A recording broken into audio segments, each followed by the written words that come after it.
order at 7:32 p.m.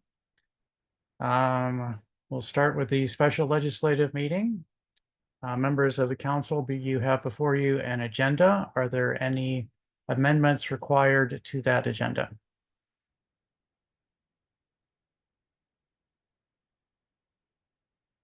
No.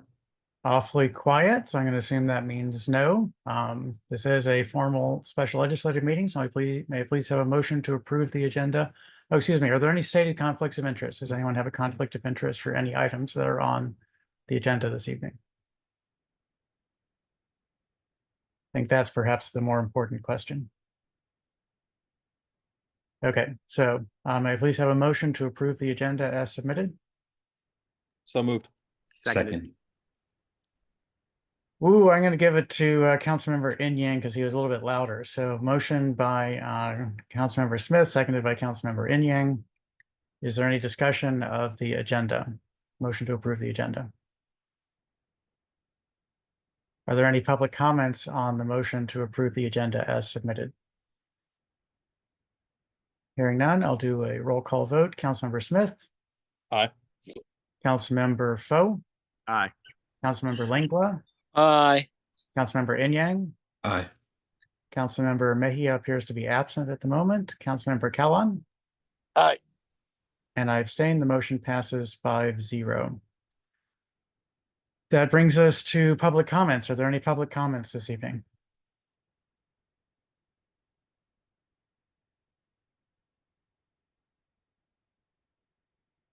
Seeing no microphones unmuted. Mr. Emirates, go ahead.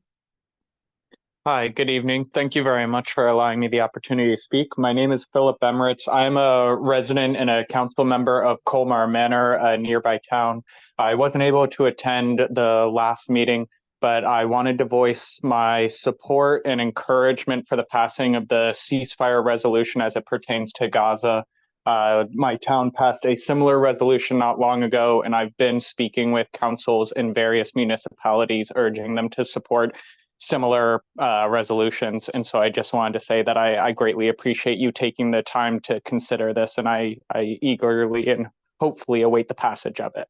Thank you. Thank you, Councilmember, for letting us know you're here. And I'm well acquainted with other members of your council. So if you'll be at MML, maybe we can meet at that time. And I'd love to get to know you. Yes, indeed. Okay. I'll be there. Fantastic. Are there any additional public comments this evening?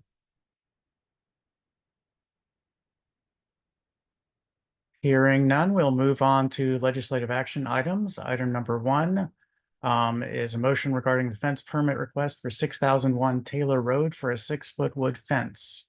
Would someone like to make a motion regarding the fence permit request for 6001 Taylor Road? Mr. Mayor, Yes. I would like to motion in support regarding fence permit request for 6001 Taylor Road. So that's a motion to approve the fence permit request for 6001 Taylor Road. Yes. And who was the second? That would be I. Okay.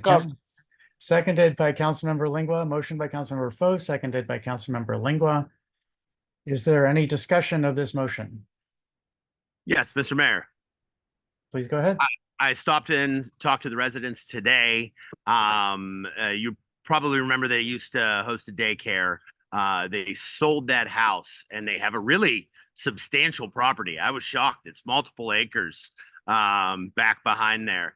And they're just looking for some clear delineation for the family that purchased the home and their own space. So I went over, talked to them. They assured me that the residents or the neighbors were aware of the fence and didn't have any problems. And I felt comfortable with that. Okay, thank you. Any additional council discussion of the motion to approve the fence permit for 6001 Taylor Road?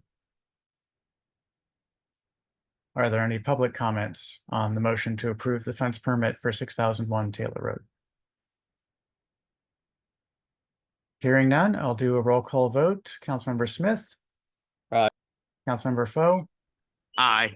Councilmember Lingua. Aye. Councilmember Inyang. Aye. Councilmember Mejia still appears to not be here. Councilmember Callan. Aye. And I abstain. The motion passes 5-0. That brings us, a second, let me mark up here to legislative action item number 2, motion to adopt resolution 2024-R-11 regarding call for peace and an end to all violence in Gaza. May I please have such a motion? So moved. Second. Motion by Councilmember Lingua, seconded by Councilmember Smith. Is there council discussion of the motion to approve resolution 2024-R-11 calling for peace and an end to all violence in Gaza? Mr. Mayor, if I may. Please go ahead. Thank you very much, Mr. Mayor. I just want to express an appreciation to council members, staff, and residents in providing input and feedback on this resolution. I think it's important for this to be a collaborative effort by all parties here. And I look forward to being able to pass this with the suggestions and changes made to date. Thank you, Councilmember Lingua. Is there additional council discussion of this motion? Mr. Mayor, Councilmember Smith, go ahead. I would just like to echo comments of my my colleague from the 3rd Ward and note that I believe today, if not yesterday, the UN Security Council passed a resolution in the same spirit, shall we say. I'm not sure how exactly they line up, but I like to think that that is the thumb of our town's influence reaching worldwide. So I'm glad to see movement, as we see tonight from other towns, other bodies internationally within our country and our state and our county, pushing for peace and a permanent ceasefire. So happy to support this resolution. Thank you, Councilmember Smith. Is there additional council discussion of the motion to adopt resolution 2024-R-11? Yes, Mr. Mayor. Councilmember Kalan, go ahead. Can you reverse the agenda, because what I'm seeing here in my own wall is different. Yeah. Now I bring it back. Thank you. Okay, so you're good now? I'm seeing the agenda and not the resolution at this time, but I think I know how to make that work. Hold on. No, that's the people. Okay, so I'm seeing the resolution at this time. Are you seeing the resolution, Councilmember Kalan? No, it returned it. The one that I'm seeing here, Council of the Town of Riverdale Park, Maryland, Resolution 204. Resolution 11. That's what all of us are looking at. So we're discussing adoption of that resolution. Yeah, but the agenda number 1, number 2, we are on number 2. Now you send it upstairs. You have to reverse it for me back before I see number 3. So we voted on the fence permit request. So we've completed number 1 and we are discussing number 2. Yeah, we're in number 2. Well, the number 3, all of them are not here, right? The number 1, number 2 are not here. In my old yeah. Are you saying that the packet you downloaded is missing some of these items? It's not missing. He brought it just that they take it back. Yeah, when he brought it, just say, "Are you seeing that?" Yes, they take it back. That's what happened. Councilmember Kalan, I don't understand, but if possible, can we wait until the end of the discussion of this resolution? Okay. All right. Thank you. Okay, is there additional council discussion of adoption of resolution 2024-R-11? Okay, looks quiet. Are there any public comments on the motion to adopt resolution 2024-R-11?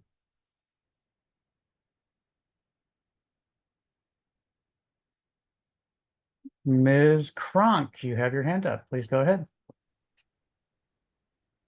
Let me lower my hand before I forget. Thank you, Mr. Mayor, and thank you to the council. I also want to speak in support of the resolution. I see Rahila's comment in the chat and appreciate the support that she's given to this process, and also the support that Philip Emirates, who spoke earlier, has given alongside other council members from other towns. I'm really grateful that the town council has brought this resolution forward and responded to the request from residents to move on this. I do want to just ask for a little bit more collaboration in the future with residents. I, for one, have been actually pretty frustrated by the process that residents brought a sample forward that we had done a lot of work on, both drafting that resolution and in working alongside residents in other towns. Another draft was put forward without resident input. That led to us having to organize residents to oppose that version of the resolution and to call for another draft. I, for one, I don't know about others, but I, for one, reached out to offer support in drafting a final version, which we're at tonight, and never heard back from anyone on that. I am grateful that folks on the council, that council members have brought this forward and that we've arrived at this spot. I look forward to more collaboration in the future and to residents playing a more active role and being invited in a more active way into council business. Thank you. Thank you for your comments, Ms. Cronk. Abby Kay, your hand is not up. Please go ahead. Thank you so much, Mr. Mayor. I want to just repeat my thanks to the council and to staff for being interested in this conversation, and especially for listening and learning through the process. That was clear in the second conversation that we had last week. And I've been learning myself throughout this whole process and really appreciate that approach to this topic. So looking forward to seeing this passed and to working on future related topics with the council and others in the Riverdale area. Thank you. Abby Kay. Eleanor Hancock, please go ahead. Hi, I won't take too long. I just wanted to express my appreciation of the council in working with us and hearing our feedback about the revised version that came last week and making changes to a version that feels like something that we can get behind and support and represents what we wanted the town to pass. So I just really appreciate the process around it, and agree with Heather. Some things could have been smoother, but I feel like we're all learning and growing together. I'm, of course, brand new to Riverdale Park, so I really appreciate you all bringing forward this version and listening to the feedback we had with the last round. Thank you. Thank you, Ms. Hancock. As Ms. Cronk mentioned, Rahila Ahmed put a comment in the chat, which I'll read out. Ms. Ahmed says, thank you for making the requested adjustments to the resolution. I really appreciate y'all's thoughtful consideration of this item.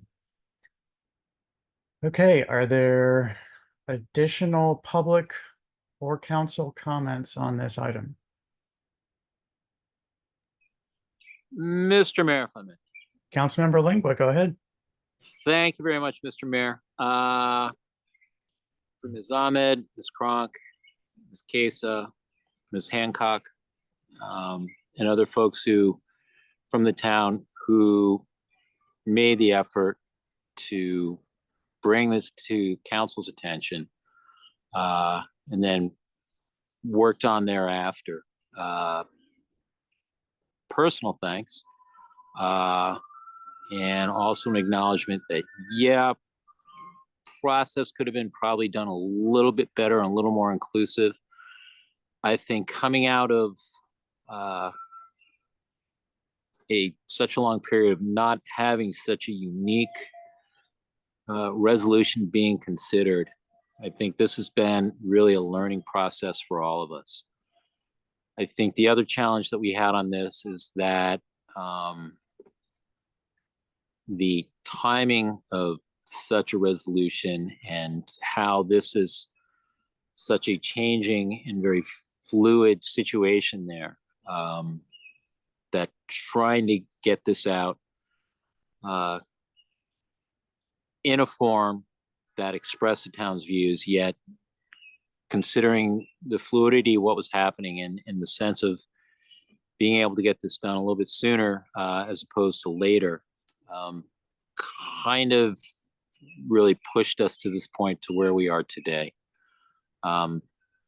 Yes, definitely part of the learning experience, and hopefully going forward in the future, when we have such resolutions, that we're able to approach it in a way that we can use what we've learned here to come up with something that's more fulfilling for all parties concerned.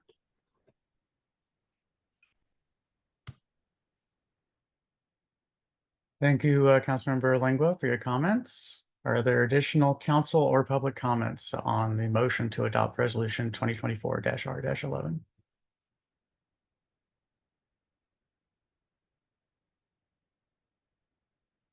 Seeing none, I am somewhat tempted to make a comment or two myself, but I think the resolution turned out well. I think that it reflects the town's values, and I appreciate the many sources of input that have come in, and particularly the one of the town manager's favorite words is pivoting, that the town staff can pivot and do things unexpectedly as needed. And the town staff definitely did in drafting the first resolution.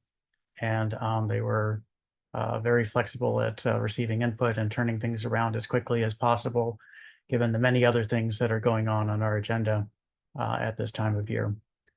So thank you to everyone involved for getting us to where we are. And with that, unless there is a hand or an unmuted microphone, then I'm going to take it to a roll call vote at this time. Okay, Councilmember Smith. Aye. Councilmember Foe. Aye. Councilmember Lingua. Aye. Councilmember Inyang. Aye. Councilmember Mejia is still absent unless I don't see her, and Councilmember Kellon. Aye. And I abstain. The motion passes 5-0. I'll be happy to sign the resolution later this evening if it shows up in my folder on Dropbox. Okay, thank you all. Next item on the agenda, not nearly so exciting as that one. Motion to adopt ordinance 2024-OR-06 regarding amendment of the fiscal year 2024 budget. May I please have such a motion? So moved. Actually, can we pause for a moment? Councilmember Kellon, what is the situation with the meeting materials? Your meeting materials, sir? Councilmember Kellon, are you there?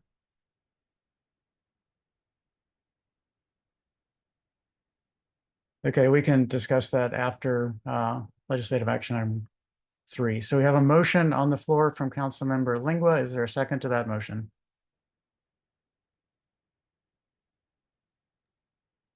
Second. Thank you. So motion by Councilmember Lingua, seconded by Councilmember Inyang to amend the fiscal year 2024 budget. May we have a brief description from staff of what the changes are that are in this ordinance? Deputy Director Jones.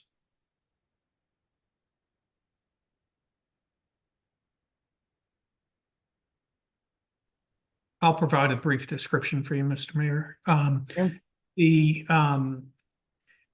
This is a housekeeping item, as we heard from Director Smith last week. We make our best projections on our automated enforcement. And because there were more violations and more citations written than projected, the expense of that had to increase. And we balanced by increasing both the expected expense and the expected revenue. So the budget stays in balance. And that's what you have before you this evening, sir. Thank you, Mr. Town Manager. Is there any following council discussion of the Motion to adopt ordinance 2024-OR-06 regarding amendment of fiscal year 2024 budget. Mr. Mayor, if I may. Councilmember Lengua, go ahead. Thank you very much, Mr. Mayor. Echoing what the town manager said and adding as well. This is something we have seen that we've a bit of housekeeping that we've had to do for a number of years running based on our approach to how we prepare and estimate when the budget's put together what revenues could possibly be. And as the town manager has made clear in previous years, it's a conservative estimate. Hence, we run into this situation on a yearly basis. I'm just going to leave it at that.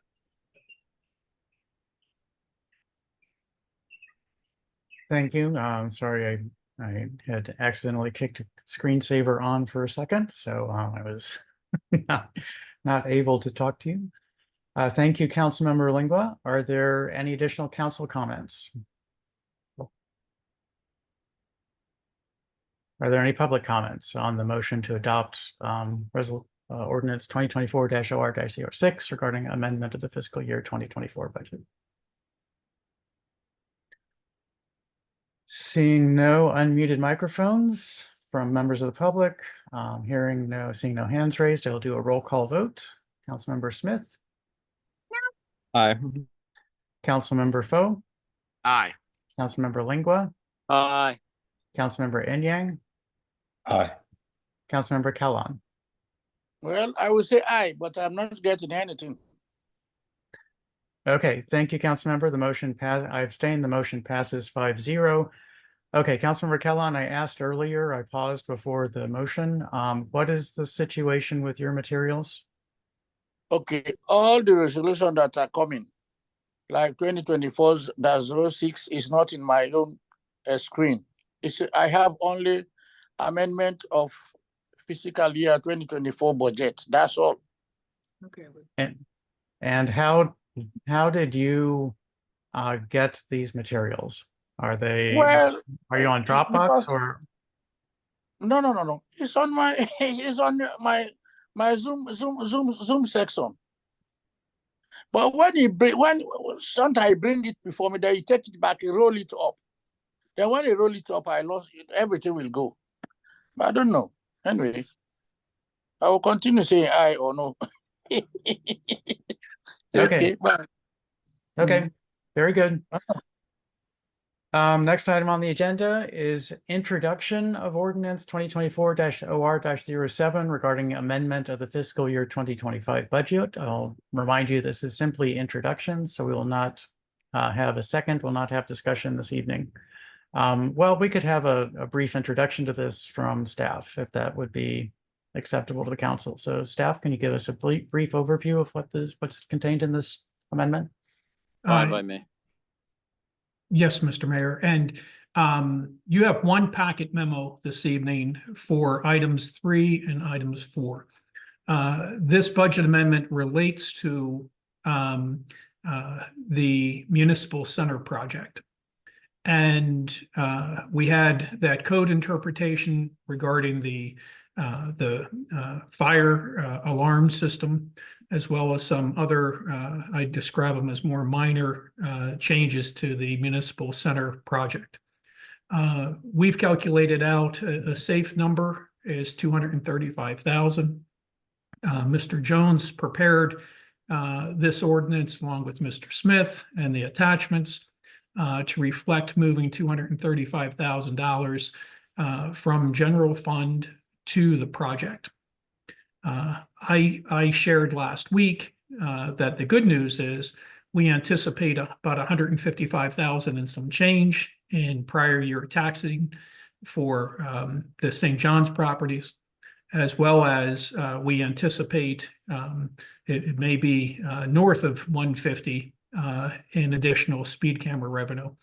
And so the general fund, when things come out in the wash, if you will, will be increasing by an amount larger than what we're requesting to move from general fund to this project. So the town comes out with a larger general fund balance even after this amendment were to take effect. Okay, thank you, Mr. Town Manager. Appreciate that. With that, is a council member willing to introduce ordinance 2024-OR-07 as presented regarding amendment of the fiscal year 2025 budget? Mr. Mayor, if I may. Yes. Introduction to this budget. This is an ordinance concerning an amendment to the FY 2025 budget. And it's for the purpose of amending the FY 2025 operating and capital improvement budget by way of appropriating and transferring funds from the general fund to the capital improvement fund. This is an amendment which is going to specifically address the allocation and management of additional funds for the project 18 GG01, which is the municipal center, which is within the FY 2025 budget. Thank you for introducing ordinance 2024-OR-07, Councilmember Lingua. We will Thank pick you. it up in discussion at the, I guess we'll pick it up at the legislative meeting as our next meeting. So, okay. Next item on the agenda is a motion to authorize the town manager to increase the current not to exceed AccuBuild contract by $217,000. That's CIP project number 18 GG01. May I please have a motion to authorize the town manager to do that? So moved. Seconded. Motion by Councilmember Lingua, seconded by Councilmember Foe to authorize the town manager to increase the current not to exceed AccuBuild contract by $217,000 for CIP project 18 GG01. We've already discussed the staff have already introduced the reasons for this, what's going on, the impact on the budget. So council, is there discussion of the motion? Mr. Mayor, I have nothing to add other than what's been discussed already. Thank you, Councilmember. Any additional council discussion?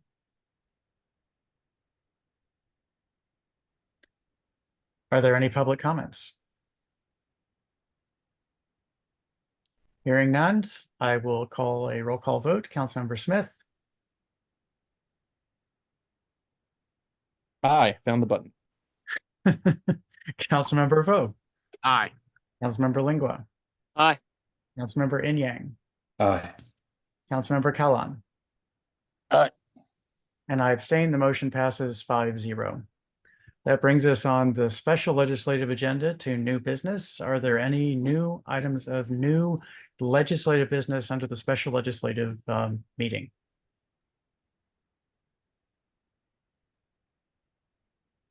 Hearing none, are there any items of unfinished business that need to be discussed in the special legislative meeting?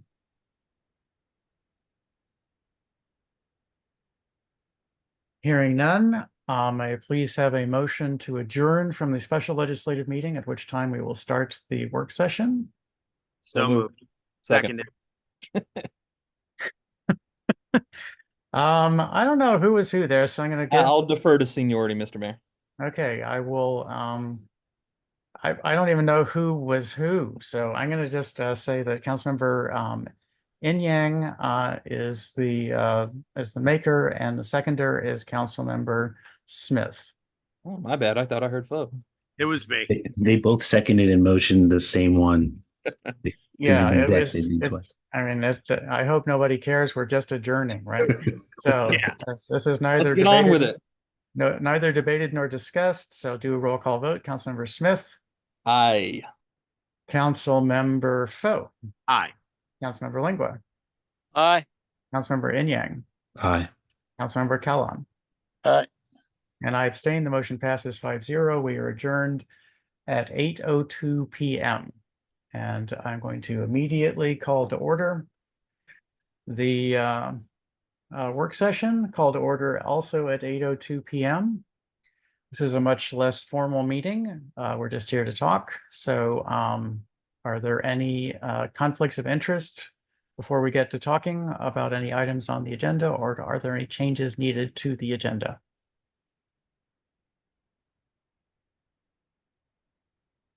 Looking awfully quiet, so let's go ahead and jump into the presentation. Welcome Betsy Otto, who will be discussing Riversdale Revisited Visioning Workshop Update. Ms. Otto. Great. Thanks, Mayor Thompson. Do you have the PDF, or is somebody going to put that up? Great. Oh, this is nice. So that's the agenda. First of all, thank you for inviting me to present and to share with everybody who's on the call today some of the outcomes from a really interesting workshop that was held in mid-April. It was hosted by the Loeb Fellowship Alumni Association. The Loeb Fellowship is based at Harvard's Graduate School of Design, and there are about 500 fellows now over the past 50 years that are experts in urban planning and design, architecture, landscape architecture, public art, issues around environmental issues. I'm myself a Loeb Fellow, and through this alumni association, I was able to get a small grant to bring together a group of Loeb Fellows at Riversdale to address an idea that a number of people have had and wanted to put forward, which is how can we do a better job through Riversdale, through the proposed or planned Plummer Park, and in other ways, both in Riverdale Park and elsewhere around the region, in building awareness and telling the story of the people who were forced to labor at Riversdale. So those of you that know Riversdale, it's a wonderful museum. Mayor Thompson was just at the 30th anniversary reunion of descendants, both descendants of the Calvert family, the owners of Riversdale, and also of the Plummer family, one of the most prominent enslaved families. It was a quite amazing event this weekend, and he presented a resolution thanking and commending Riversdale for 30 years of being a public museum. I think a lot of you know what a special place it is and what a centerpiece in the town it is.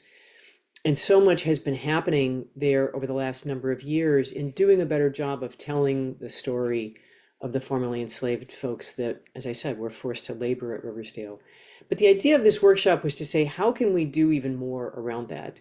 And one of the things that became very clear in that discussion was that there's an immediate opportunity at what used to be called the Field of Dreams Park and has now been named by council action for Adam and Emily Plummer, that park, and also an area near a site near the southern boundary of Riverdale Park, and Edmonston, called Mount Rose, which was the Plummer family homestead after emancipation, which is a pretty neat thing too. So what I wanted to do is just sort of share some of the outcome from this workshop and then put forward some ideas for, especially for Plummer Park. So there are about 45 people that participated in this workshop that was held over 2 days at Riversdale. So it included 5 of the Loeb Fellows, but a number of council members. Public Works Director Ivy Lewis was there.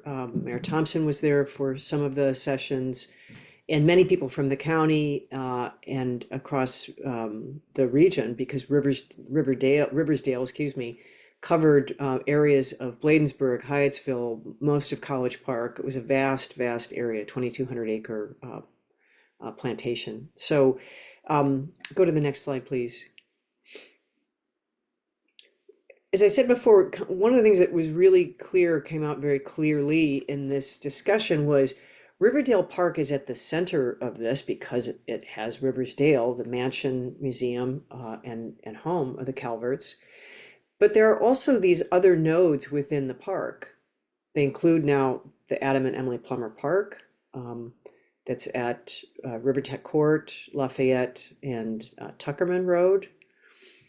And then this area that's near the homestead site, which was called Mount Rose by the Plummer family. And what's exciting about these 3 is that they are within a mile of one another. They're easily walked from one site to another. And of course, you know, those of us who know about them and know that they're there appreciate that. But there are many town residents that don't even know about really Riversdale. They might pass it, but they don't really know its history. And they certainly don't know about these other areas. And so the opportunity is there to kind of connect these three nodes, if you will, in a more powerful way. Let's go to the next slide, please. So what came out of the workshop, which I wanted to share with you, is that, as I just said, Riverdale Park really has a unique role in telling the stories that were hiding in plain sight, as my friend Steve Lewis, who's on this call, Loeb Fellow, will talk about, of formerly enslaved people. The Plummer family has a remarkable story. Those of you that may know it, Adam and Emily Plummer were enslaved on separate plantations. They had, I think, 9 children together. Adam was allowed to travel walking 8 miles each way on Saturday night and had to be back before sunup on Monday to go and visit his wife. He wrote a diary in secret, most of which, or much of which, survived. And then his daughter in the 1920s wrote a family memoir called The Book, or Out of the Depths. We have, in other words, an extraordinary amount of information about this family. But in a sense, they are remarkable in their own right. They were able to buy land where Mount Rose is. Each of the Plummer children went on to have, careers as nurses, doctors, chaplains in the army. Really remarkable folks. But in a way, they're really a proxy for all the people and stories that we don't know about and may never know, either because people were not literate or their stories were just lost to history. For example, we don't know of the many people that were enslaved at Riversdale where they're buried. We know where the Calvert family cemetery is, but we have no idea where all those people are in properties that scattered across that 2,200 acres.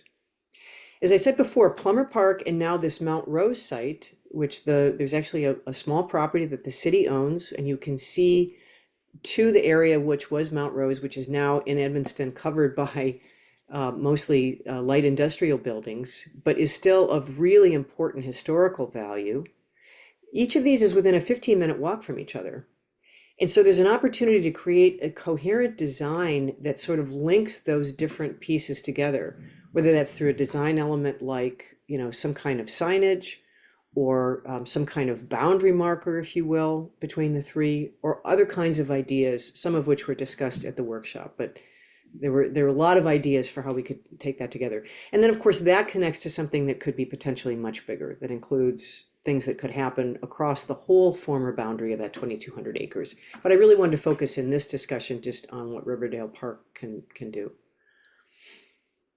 There was the Neighborhood Design Center of Hyattsville a number of years ago helped to run a community design project essentially for that park parcel that is now going to be named for the Plummer family, Adam and Emily Plummer.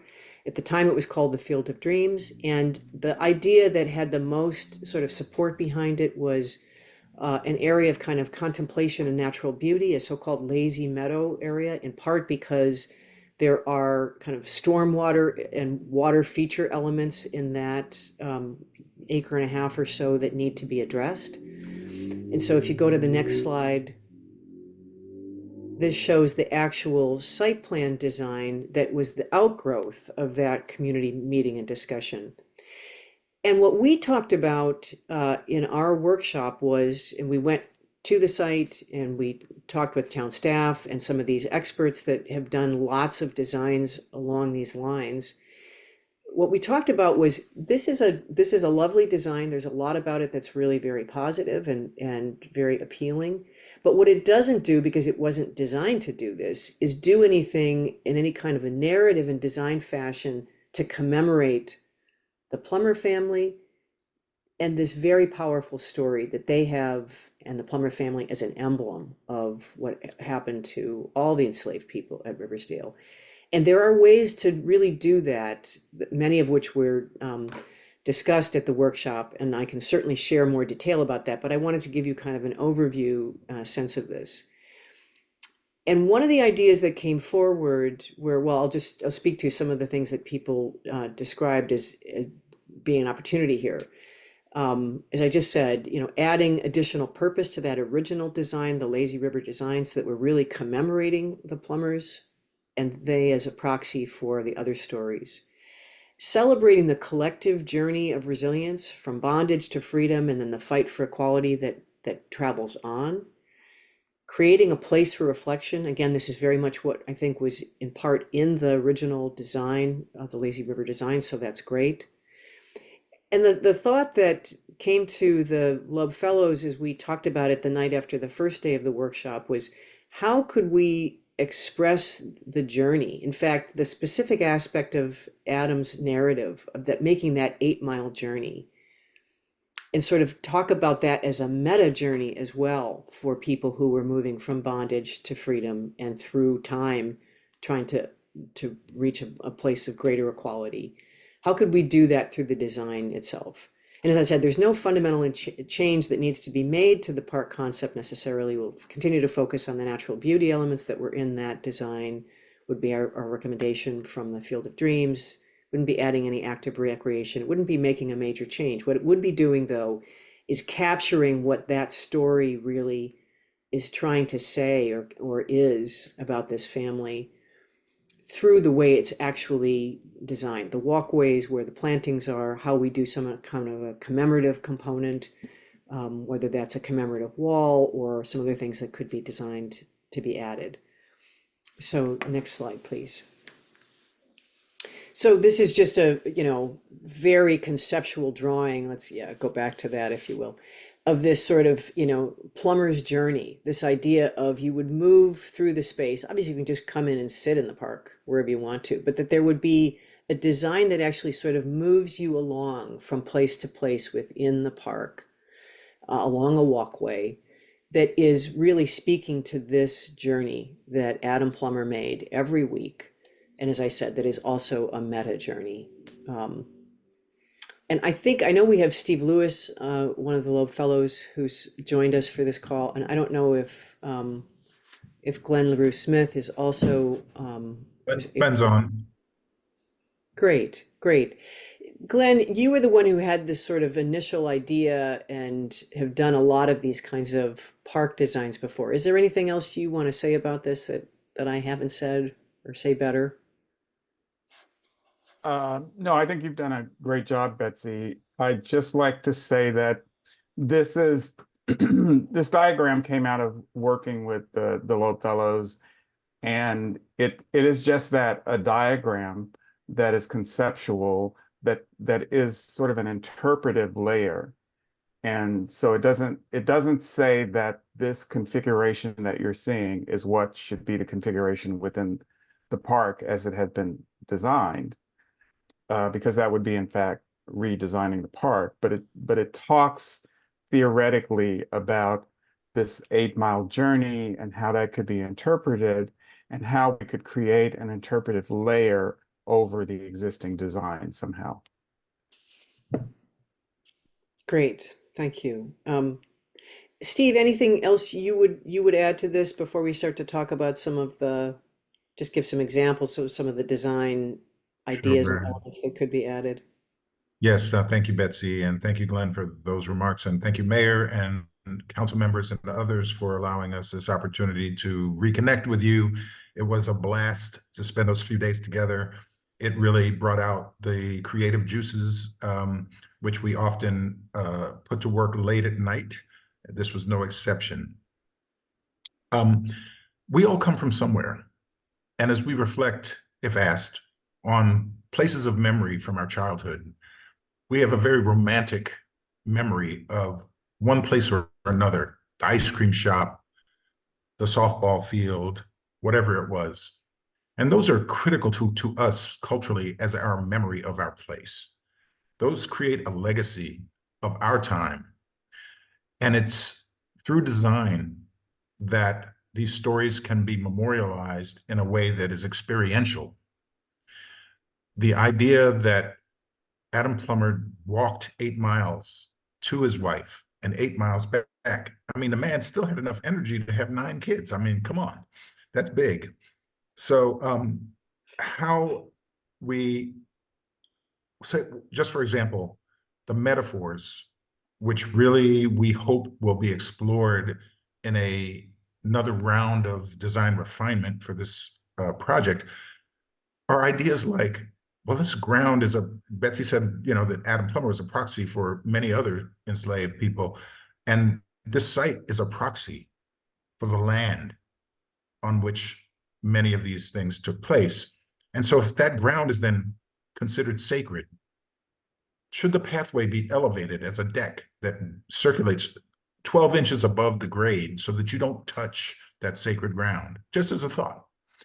And these are the kinds of ideas. I'm just giving you notions about how the design thinking starts to take a story and represent it through an approach, organizational approach of the site, specific elements of the site.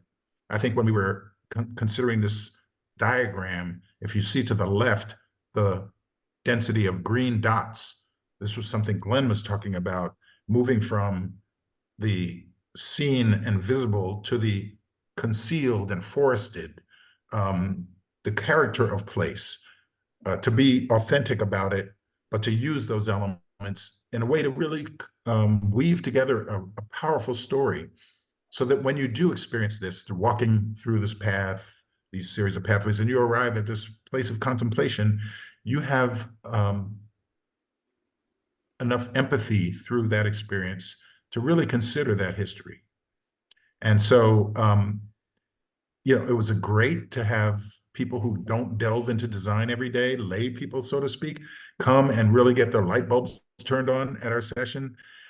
And I think Glenn would agree that we're very hopeful through Betsy's amazing work here that consideration be given to the enhancement of what was designed before the commemoration was actually considered. Okay, we have a park, it's designed, oh, well, let's name it after Adam Plummer. Well, in a way that could be insulting if there's no story, no metaphor to represent their lives, just by renaming it the Plummer Park. And as my daughter told me, I never met a word I didn't like, so I've said enough. Thank you.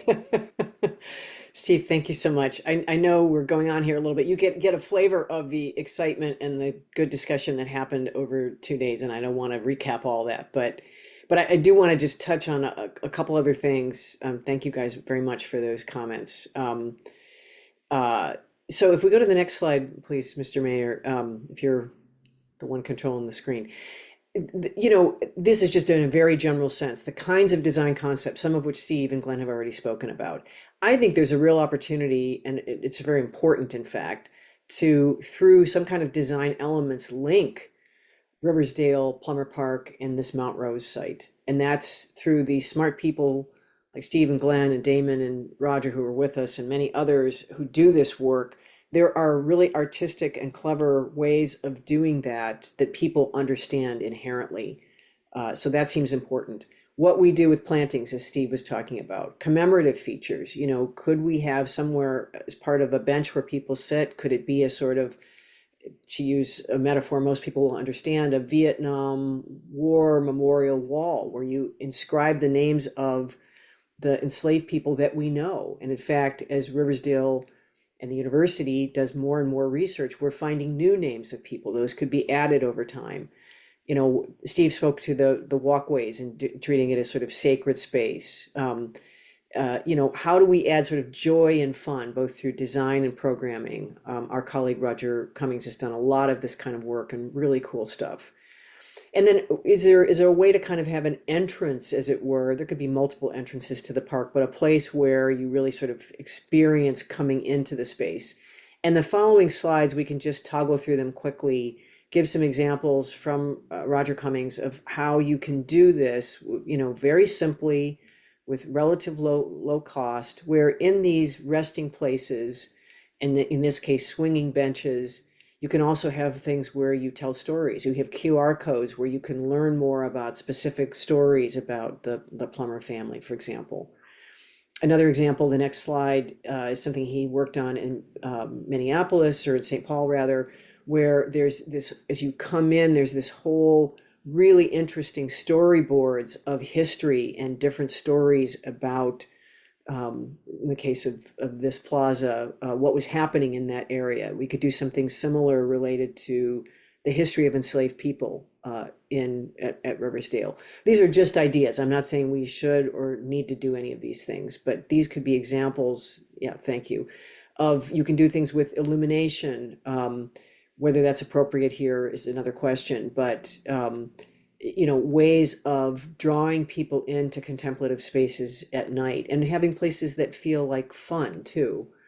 These are examples that Roger gave to us at the workshop. So just to get your kind of ideas going of what we could include. What I wanted to propose or suggest were, and I would really like to have some discussion, obviously, with the council members, is potential next steps here. It seems to me that the next steps are to develop a kind of revised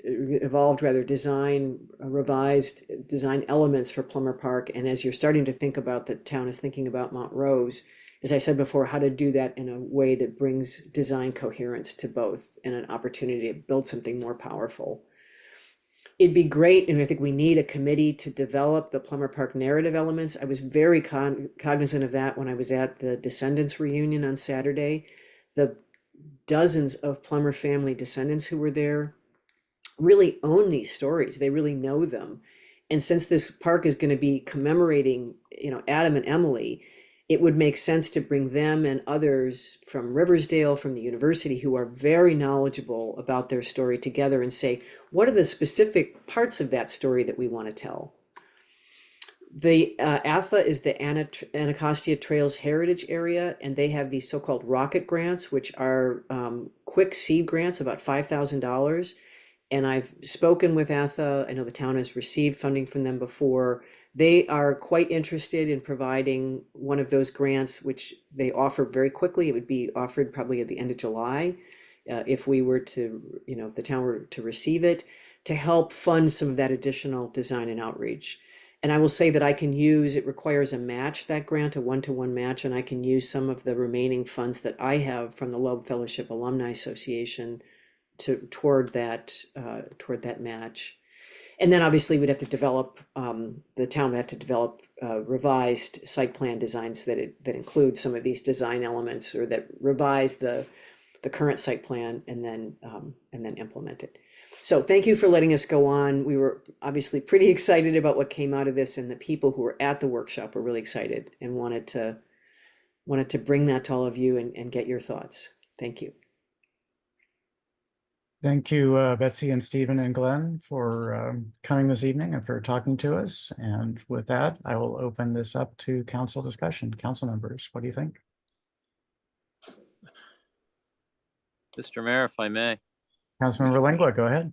Thank you very much. Thank you much for the presentation. Very interesting ideas. And it seems like, but what I'm seeing as this discussion is going along, that we're looking on a substantially redesigned plan for that park, as opposed to what came out of the charrette. And I'm just asking folks from Loeb here, is there any consideration of incorporating these ideas into the current design plan? And B, if we're looking at doing a full redesign, do they happen to do any projections on what this would cost to do this project, and how the town would be looking at ways of finding sources of funding outside of itself to bring this to fruition? Great questions. And Mr. Mayor, how would you, I'm happy to give some of our thoughts on that. Please just go ahead. Okay, great. This is really an informal meeting, so we can just have... super. And my colleagues should jump in, and Damon Rich might be with us too from Newark, who's done a lot of these kinds of projects, and is very familiar with these kinds of situations that you're talking about, Councilmember Lengua. First of all, I live in Riverdale Park. I'm not interested in spending money we don't have to spend as a taxpayer. I'll just say that right up front. I think there's no question there are a lot of elements in the existing design that we can and should work with, from my point of view. I think I wouldn't call it a substantial redesign.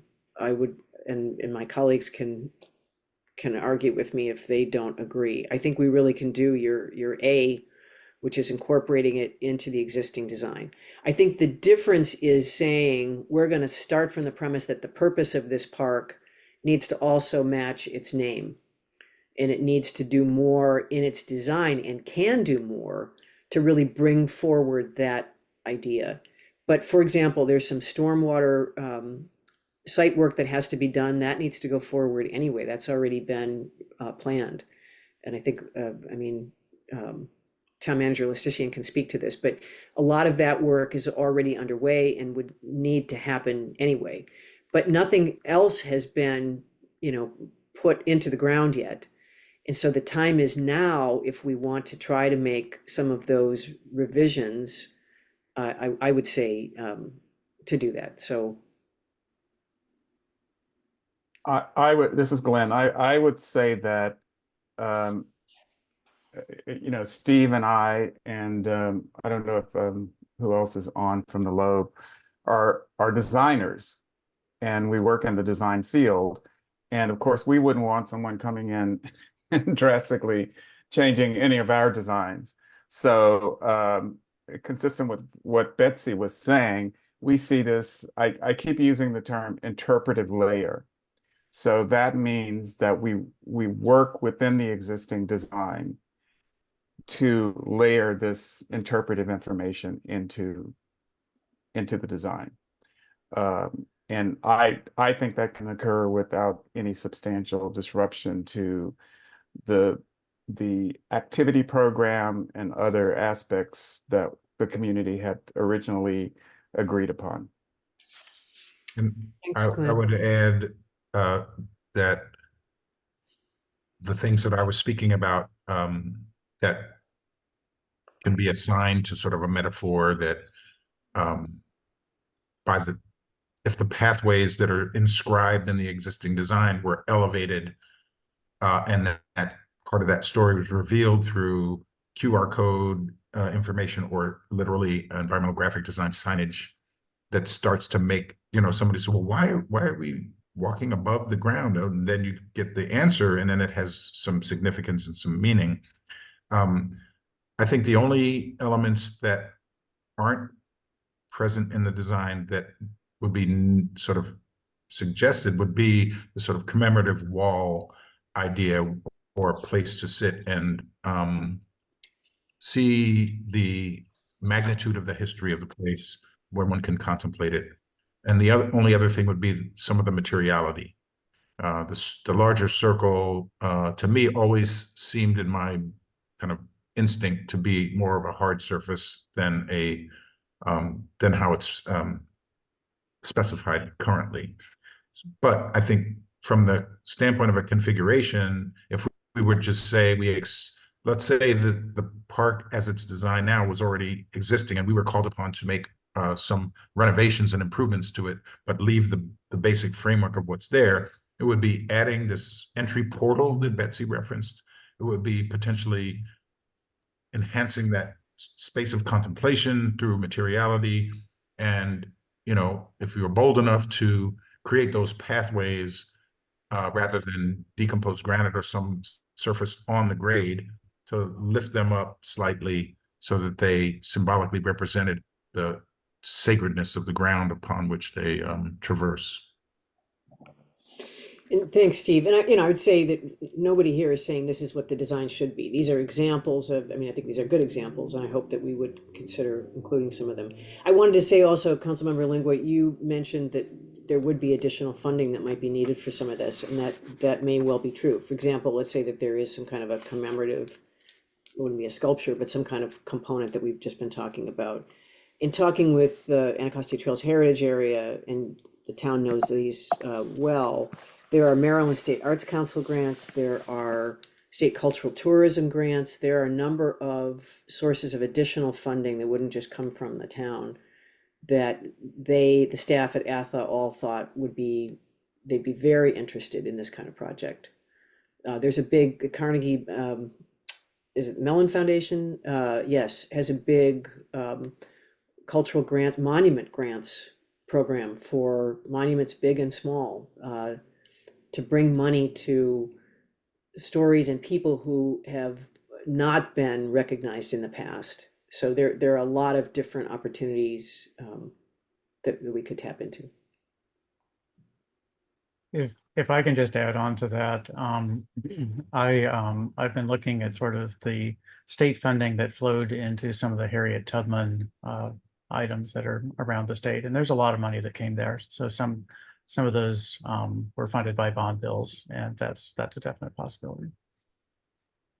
Councilmember Foe, your hand is up. Please go ahead. I believe Councilmember Inyang was first. Councilmember Inyang took his hand down. Are you interested in going ahead, Councilmember Inyang? Nope, go ahead, Darren. I'll go after. Oh, okay. First and foremost, I want to say thank you to Betsy for planning this entire thing, for Stephen and Glenn being here tonight. It is really incredible to see you all. Those 2 days touched my heart. They touched my soul. The dialogues that we had, the visions that we've had, the criticisms that we heard, all remarkable dialogues that are absolutely essential to have. I think the suggestion and implementation of an idea that goes into this park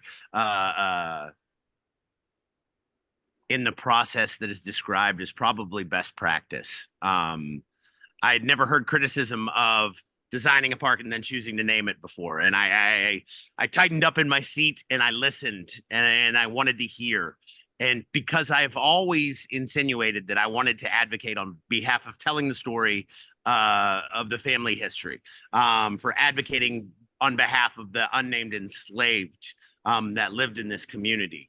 And I always assumed that part of that dialogue would be increased community funding for this, or Riverdale Park funding for this. We have an opportunity to create a space that honors the spectacular story of Adam Francis Plummer, a man enslaved in our community at 10 years old, who learned to read and write. And I think of, the potential for signage off of our 2 new Purple Line stops that are going to be built in our community. That one beautiful picture of Adam Francis Plummer. He's in a suit. He's dignified. And just on that sign is, I was enslaved at 10 in this space.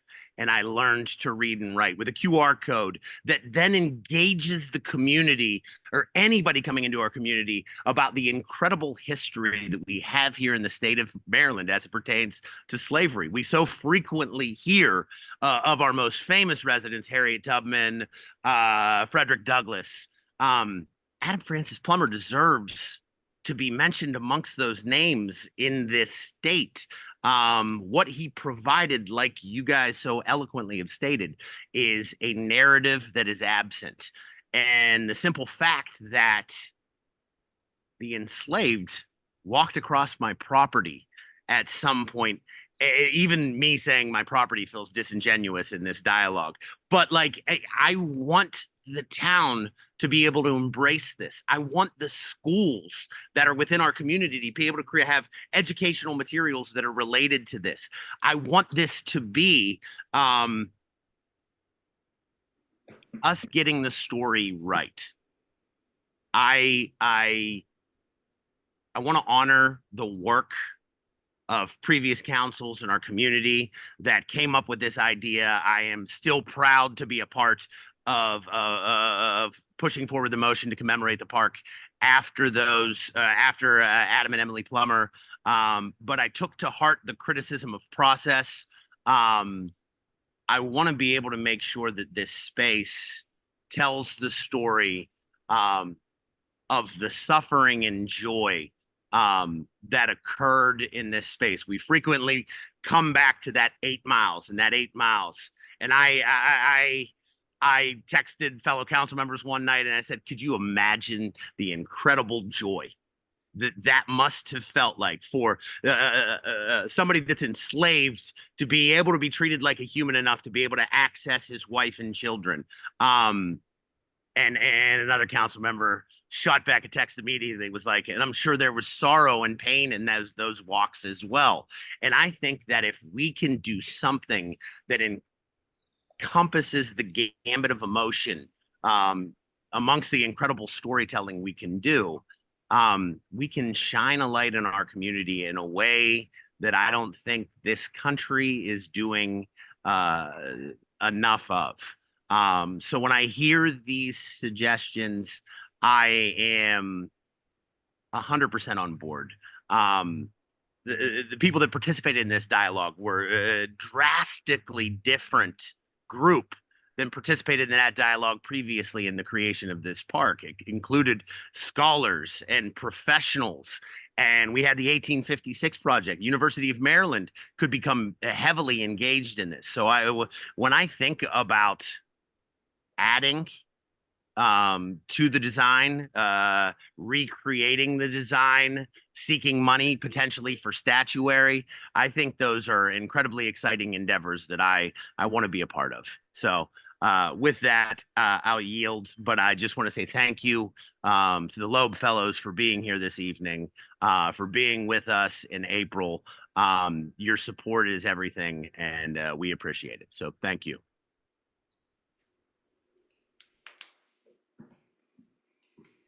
Thank you, Councilmember Foe. Councilmember Inyang, you want to go ahead? Sure. Well said from my colleague from the second ward. I think what I would add is just I'm very appreciative, Betsy, for taking the initiative and sort of organizing this. I don't know how many towns of our size that embark on an opportunity to commemorate a space with a story as significant as this, have the ability to say that we were able to tap into expertise that I'm sure if they were, going with their top rates, we would probably couldn't afford them. And so the donation of time and expertise and talent is not lost on us. And definitely we are eternally grateful for that and the days that you spent here. Hopefully you learn a little bit about our part of the world and you aren't strangers and come back often. For me, I think, we've talked about a bunch of different things. I think for me, it's pretty clear, like as a council, would love to know what are the steps needed so that we can know where and how to take action. It's my understanding that council decision has been made, years ago, and sort of that's still kind of like the operating procedure. And so if there are some like tactical things that need to happen, like we should definitely find some time to talk about that, maybe in a follow-up meeting, just to make sure that we're supporting the town as necessary. And the city town manager will probably chime in afterwards. And I think the other thing too is just the idea that on the actual like Lazy Meadow design, like in the top left corner, the thing that always stuck out was like, I think the quote was like, think of the path as a journey and the experience. And so for me, I see this as almost like the culmination of what the design sort of was going after of, it's a path. And I think at the time there was no thought of who, how to commemorate, like it wasn't meant to commemorate the park. And now that we have, now that it's named, there's a unique opportunity to actually, put a destination on that path and actually make it a journey. And so a lot of great ideas are thrown around here. I think, it makes sense to a couple of different folks from the community, even the Plummer family, consulting and figure out what stories, what narratives do we want to actually tell, and what that looks like. But I think there's, I want to make sure we try to keep the momentum going. I think a lot of the comments have been shared so far have been really good, but definitely curious about, I'm ready to go. What's next? What's the first in the first order of agenda to sort of keep moving things forward? Thank you, Councilmember Inyang. And since you were asking questions about next steps, then I think Town Manager Lestitian might be able to chime in a little bit and talk about the project status and where we're going. Yes, Mr. Mayor. Good evening, Councilmember Yang. Thank you for that transition statement, because that's exactly what I'd like to speak about. Mr. Chelton, can you minimize the screen so we can see each other? I have a difficult time sometimes with the little thumbnails. First, Betsy, Stephen, and Glenn, I would like to echo the comments that the mayor and council have made. And in representing the staff team, we are the folks that take the vision that the mayor and council put forward in any of our projects and initiatives and operationalize them and make them real. And so where we find ourselves, it reminds me of a Latin phrase that I use with my staff every once in a while, in medias res. We're in the middle of things because we've been planning this park, we've been planning Mount Rose, we are at various stages working with landscape architects. We're at various stages with the permitting process. We have some grant funds that we applied for under a previous description of what was to occur here. And so I would suggest that in being in medias res, that the staff team take a look at our status. Let's see where we are. And let's see where there's opportunities to do what it is that Betsy, Stephen, and Glenn are suggesting I'll call it this, to modify the existing design. I think in listening tonight, I think that word, for me at least, best describes what's being suggested. And something that my staff hear from me and don't necessarily enjoy hearing from me is designing projects in phases. And that's something that, as a small jurisdiction with limited funding sources, that's something we're used to doing. And I'm sure you all have worked on projects where it's like, well, here's phase one, we can roll this out, dedicate the space is used, and then you allow for design elements to be introduced as funding cycles come around and additional funding secured. And it just has to be cohesive. And so I think we can look at it from that angle in terms of what can be modified now and what phases and what the possibilities are. And Betsy, perhaps we can coordinate through you, Stephen, and Glenn in terms of continuing this discussion, because I don't think that a half hour or so on a Monday evening is going to suffice. And but in terms of how we modify and make some of these things real, because frankly, the staff team is behind telling the whole story, and we've been pushing for that at least since I've been here. I know my first tour of Riversdale, I was kind of disappointed in different aspects and not seeing a fuller story. And so the staff team's excited about these endeavors. And so I'll work with Director Lewis and her staff, if this is agreeable to the council, to look at the possibilities. We can report back in 3 weeks' time on the 1st and say, here's where we are. What we'll check with our funding sources, we'll check with our permit process, and come down to finding balance. Because, for example, if we are 3 weeks away from having a permit issued and knowing the county may reset that and we'd be out a year, then maybe we move forward with different elements now. And so, but that's something that we can be very transparent with the council and the Loeb Fellows and the community about. Ultimately, it'd be the council's decision on how they want to proceed, but that would be my recommendation this evening. Thank you, Mr. Town Manager. Council members, thoughts? Sounds like a reasonable plan for moving forward. Mr. Mayor. Councilmember Smith, go ahead. Thanks.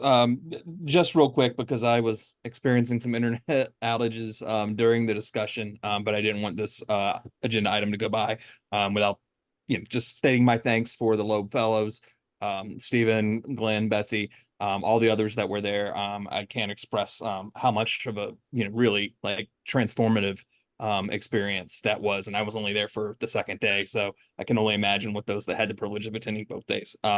So definitely support what's been articulated about doing what we can when we can, and ensuring that we are leaving room to grow and add and augment as needed going forward. So support that course of action. Just again, thank you to all the Loeb Fellows. You guys here being proxies for the rest of the folks that were in that room. The big brains, as my colleague from the second ward kept referring to them as. Can't thank you folks enough, and looking forward to what we can do with this project.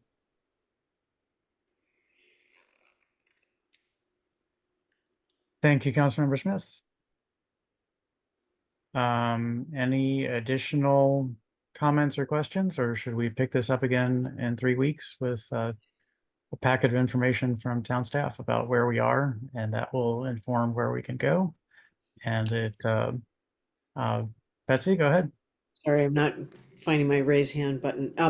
One thing I just wanted to, and I brought this up with Town Manager Listisian. There is this immediate opportunity, the deadline for which is July 15th, to apply for an ATHA rocket grant. We just probably need to decide pretty quickly whether or not that's worthwhile to do. There's, an opportunity cost of applying for even a small grant of staff time and so on. But it could provide some funds to help support. I really appreciate the work that my colleagues Steve and Glenn have done. They've designed a lot of these kinds of projects, and they have donated their time till now. So at some point, we might need a little bit of extra funds to, get people's time to provide some design input. That could be one purpose for the rocket grant. There could be other purposes for it too. So I just need time is short now. Maybe even before 3 weeks, a sense of, does it make sense to try to move forward with the town applying for one of these, or should we try a different avenue? Mr. Lewis, do you want to go first, or do you want to hear a response from town manager? Oh, I'll just go very quickly. And I wanted to say that, these experiences are certainly not a one-way street. Our being embedded with you all for a couple of days created new relationships. And because we are empaths and sincere in how we work, we are lifted up by the responses that we've got to our being there. And I just want you all to know that as much as you're, heaping praise on us, that we also reciprocally feel that you all are amazing, that your willingness and eagerness to do this kind of work is enough, motivation for us to be on this call tonight, and certainly to hopefully help you all move forward. So thank you. Thanks. Thank you, Mr. Lewis. Councilmember Lingua, do you want to go first, or you want to wait to hear from Mr. Town Manager, the town manager, about the possibility of the rocket grant? Actually, I was going to speak to what Ms. Otto was saying about in terms of the time on that, and I'll be very brief.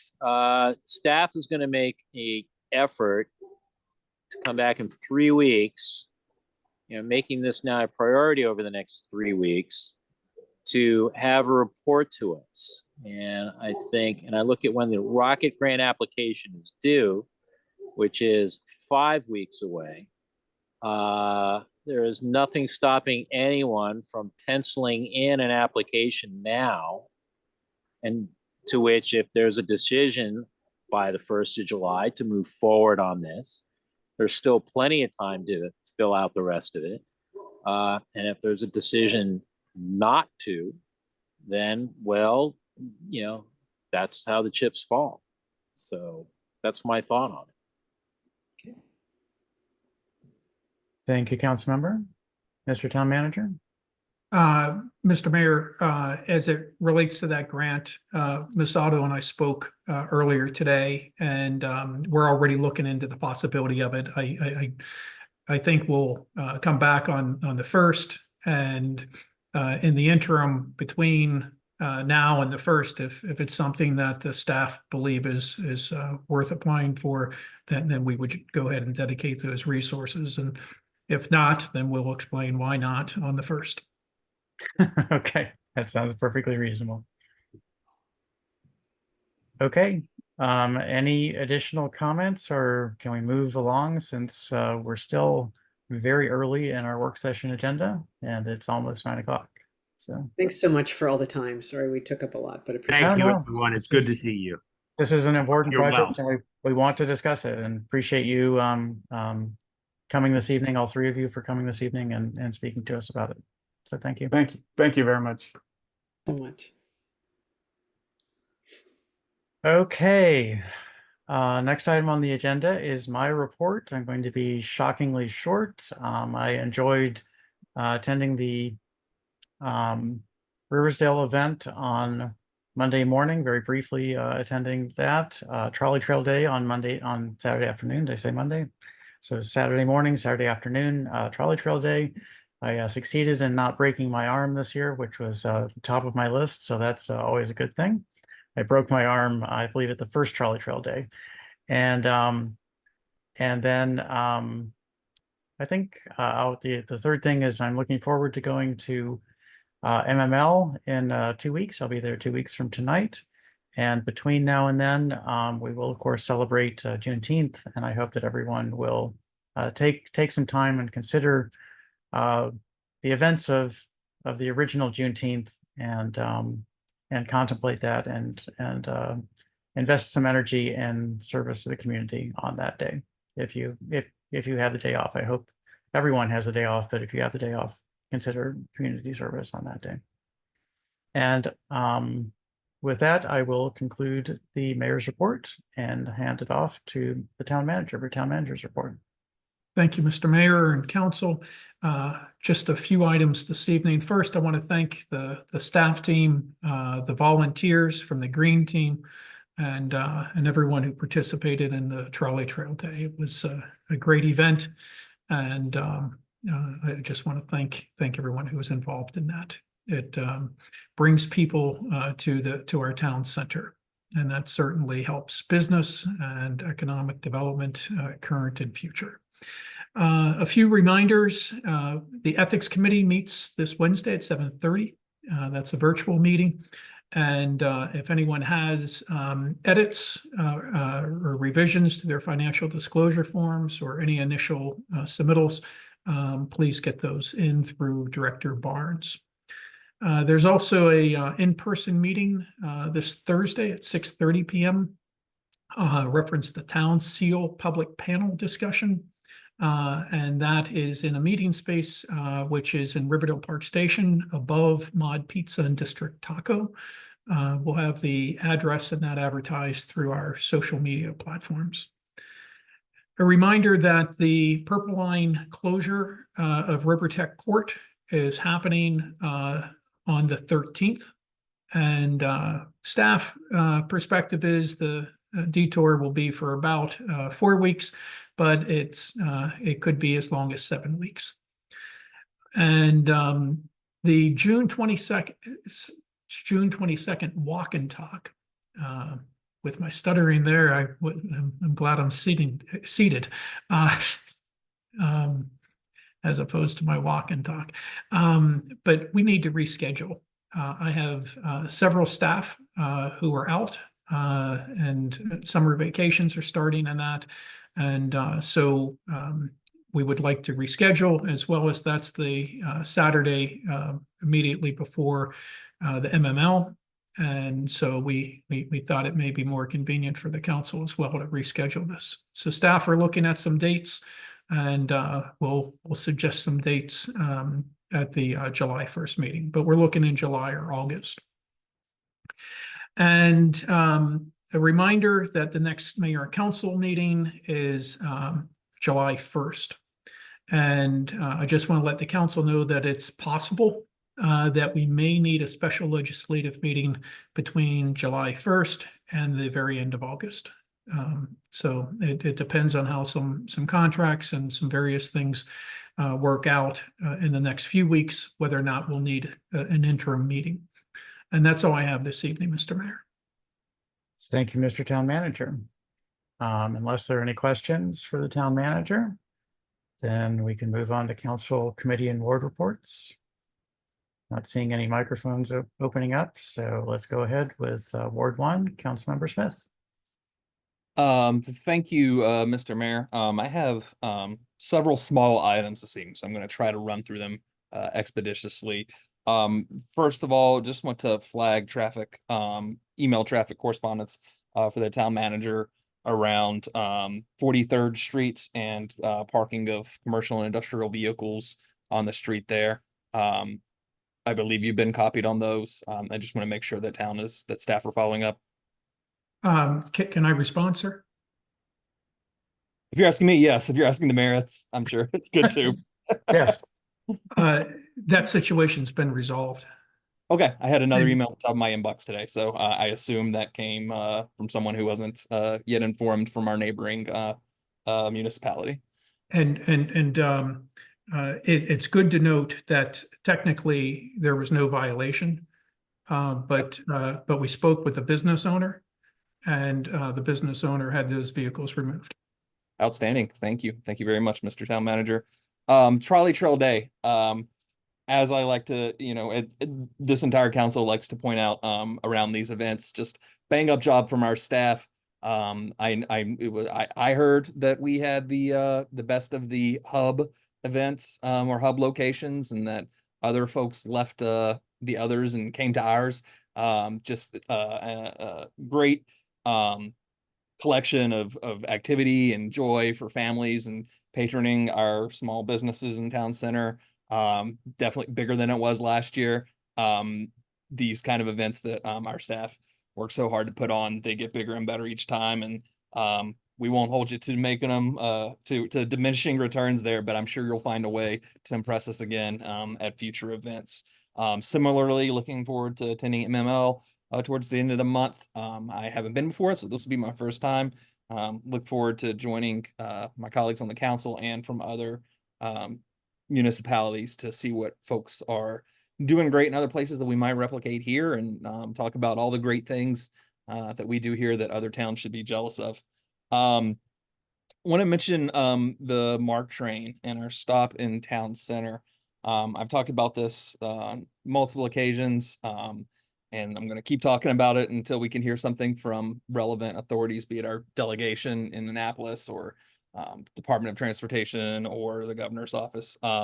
We currently have 3 trains in the morning, 3 trains in the evening on the Camden line, which serve Riverdale Park Town Center. But those are not the only Camden line trains that come through Town Center. There are other trains that are limited service that skip us and go to College Park.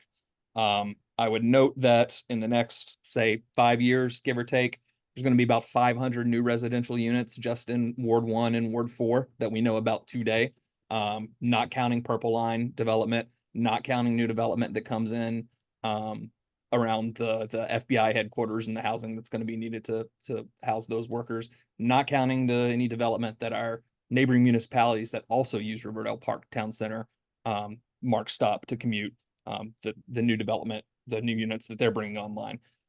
It's simply unsustainable to have 3 trains in the morning and 3 trains in the evening. I know there are issues with CSX that we can't put more trains on the tracks, that MARC can't put more trains on the tracks, but again, there are 3 more trains in the morning and 3 more trains in the evening that pass us right by.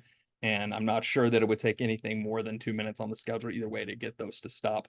I know we have provided correspondence, Mr. Mayor, to relevant authorities encouraging this. I would appreciate if we could move to send some more, try to get some answers, put some more pressure on, and maybe it's something that we as council members need to start organizing residents to be in contact with relevant decision makers to get that to happen, because those 500 units are all being developed as transit-oriented development, and it's simply not going to work with 3 trains in the morning and 3 trains in the evening. Even the ones we have now are frequently, as I'm commuting into town again, I'm noticing, are pretty regularly 10 minutes late or so, in either direction. Doesn't sound like a lot, but that can be the difference between getting to a meeting on time and not, getting in the office on time and not, or not, which, you know, is the whole point, is to get to work on time. So if you can't do that, the MARC train isn't particularly viable. So whatever we can do to move that, shake that loose, or at least, you know, get some answers about what it would take to do that from, again, our delegation, the Department of Transportation, the governor's office, whoever it takes, because this is, we're going to be in a bad place once those units start to come online, and we're already in a not great place with it. So that concludes my report. Oh, Town Seal event, as the town manager mentioned, on Thursday. Looking forward to it. Hope to see everybody there. Come out, see what our what we're looking at, and that will conclude my remarks. Thank you, Mr. Mayor. Thank you, Councilmember Smith. Moving on to Councilmember Foe, Ward 2. I will try my best to be remarkably quick. I reached out to State Highway about potential plantings on East-West Highway in the in-between berm. They said we are scheduled, or they said that they are aware of the problem, and we are scheduled, but it pertains to funding for the issue. I think we should continue to argue on behalf of any trees that we can add on our highway areas to reduce sound and vehicle emissions and just provide general safety for our residents. Lastly, Juneteenth is next week. Our council has acted. I'm grateful that our staff will have a day off to celebrate what we are classifying as the end of slavery in the United States of America. It is an incredible time for reflection, to look back at our history and see how that guides us moving forward. I am grateful that we have acted, and I anticipate more actions in the future. So thank you. And with that, I yield. Thank you, Councilmember. Just to let you know, there is a roughly monthly meeting with SHA Zoom meeting, and if you contact me, then I can give you that contact information. You could join it and promote this at that meeting. There's representatives from SHA and State Department of Transportation. So Right, thank you very much. Moving on, Councilmember Lingua, Ward 3.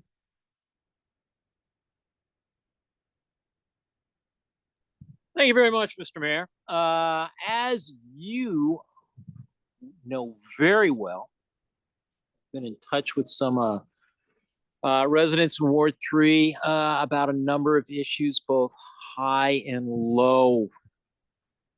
Low being seeing if the town would be able to do some type of improvement of a southwestern section of the 5800 block of Riverside Drive. As you very well saw, we have little kids filling up trash buckets, bringing out gravel to fill in potholes. And they're hoping that in what we have coming up in the next fiscal year's budget, with the money that we have for right-of-way improvements and road improvements, that some of that would be able to go towards improvements on that section of Riverside Drive. What that will be, I think is probably going to be up for some discussion, being that the farther southwestern portion of Riverside Drive is a paper road. And it's a matter of to what extent and type of improvements that we want made there. As well, the folks were looking for some help in improving the solar exposure on their roof, as they have put in solar panels that are somewhat facing a easterly direction. There are two large trees in the town right-of-way one on the northeast corner of the house, another one on the more towards the southeast corner of the house, that with some trimming could improve their exposure to the sun. On another note, relating to both the park there as well as to Riversdale. This is what happens when one lingers longer at a event up at Riversdale, is you get to talk with some folks there and they express their concerns to you regarding the folks who park there along Oliver, north side of Oliver, and then traipse on into the park after hours when the park is closed. It's very generous that staff at Riversdale tend to keep the gates unsecured or open. And I think that's something that we as a municipality do appreciate, and that we would hate to see what could be called the 10%ers, or maybe the 3%ers, whichever value you want to attach to this, end up essentially abusing that privilege for the rest of the town, to the point where staff at Riversdale may have to consider securing one, if not more, entryways onto that property. I did happen to speak with patrol officers with MNC PPC, letting them know that these are issues, and asked if they could find a way that, night shifts, night patrols could find a way to address that, as well as the folks who, as of more recently, are finding a cozy corner, the southwest portion of the parking lot at Riverside Neighborhood Park. As we all know, parking planning is stretched fairly thin, but the officers I spoke to, one was kind of quite eager to have something to be able to come and look out for. Another one was more than, was amiable to the idea, and would pass that on to his sergeant, as well as the staff there at Park Police. And with that, I will conclude my report. Thank you, Councilmember Lingua. There's a lot of items here, and I trust that staff have taken notes, and I will discuss them with the town manager in the future. Moving along, Councilmember Inyang, Ward 4. Yep, I'll keep it brief. Again, Trolley Trail Day was amazing. Thank you to town staff for pulling that together, and the committee or whoever was involved in it. I think it helps that we're sort of in the middle, but we're definitely, I think, the crown jewel of that day. Had a lot of people come up to me and even ask if is College Park doing something? And I would just say, I know we are, so if you have the energy, mosey on down, and you'll get an experience. And I think it was just solid event all the way around. I will say, whoever has an ear to the organizers, I think it's clear t-shirts, I think every year are like, gold currency that people aim for. I think I don't know if every year has been like that, but the distribution of sizes and just sort of, having more on the smaller side, small and mediums, would advocate for more of those for next year, as well as, early lobby for the color green, if that's on the next docket. I feel like I'm just trying to work all the colors that look good on me. And so making my pitch for green. Other notes, obviously appreciate the attention. We know that the lights back on in the Riverdale Park Station south of the green. I know there was a variety of issues that sort of went into it. I had a conversation with Mark Regulinski, and it's clear that we hope it doesn't happen again, but moving forward, it's going to be something that we're just going to have to monitor. And so, whether it's town staff, just holding them accountable, and hopefully we can just get a better understanding of raising issues as they come up. And thankfully, this happened in the late spring, early summer, and not sort of like the middle of the winter where it was pretty daylight was hot for most of the day. And then lastly, I know we mentioned talking about truck traffic last time, and I appreciate I know town staff is exploring options for signage. And I know there's been a couple of different conversations happening. I would sort of suggest, I'm definitely in favor of, signage, and it has its limits. I saw, it's almost every, I saw a truck, on Trolley Trail Day, actually on Sunday, go through the town center, the Village Green, and it was a short truck, but it was big, and it almost clipped a couple things, and it went over a curb, and it is what it is, and I think we may need to sort of explore the opportunity of, we don't want trucks to enter that space, but if they are, how do we encourage folks to go down 47th Street? And I even just like myself driving there, looking at 47th Street right now does not look like a truck route at all. There's cars lined up on one side. You can see like a playground. I could see a truck basically doing the quick math, being like, there's no way that that I would make it over there. Let me, take my chances in making it around this. And there's no perfect solution. Obviously, there's pluses and minuses, but I think that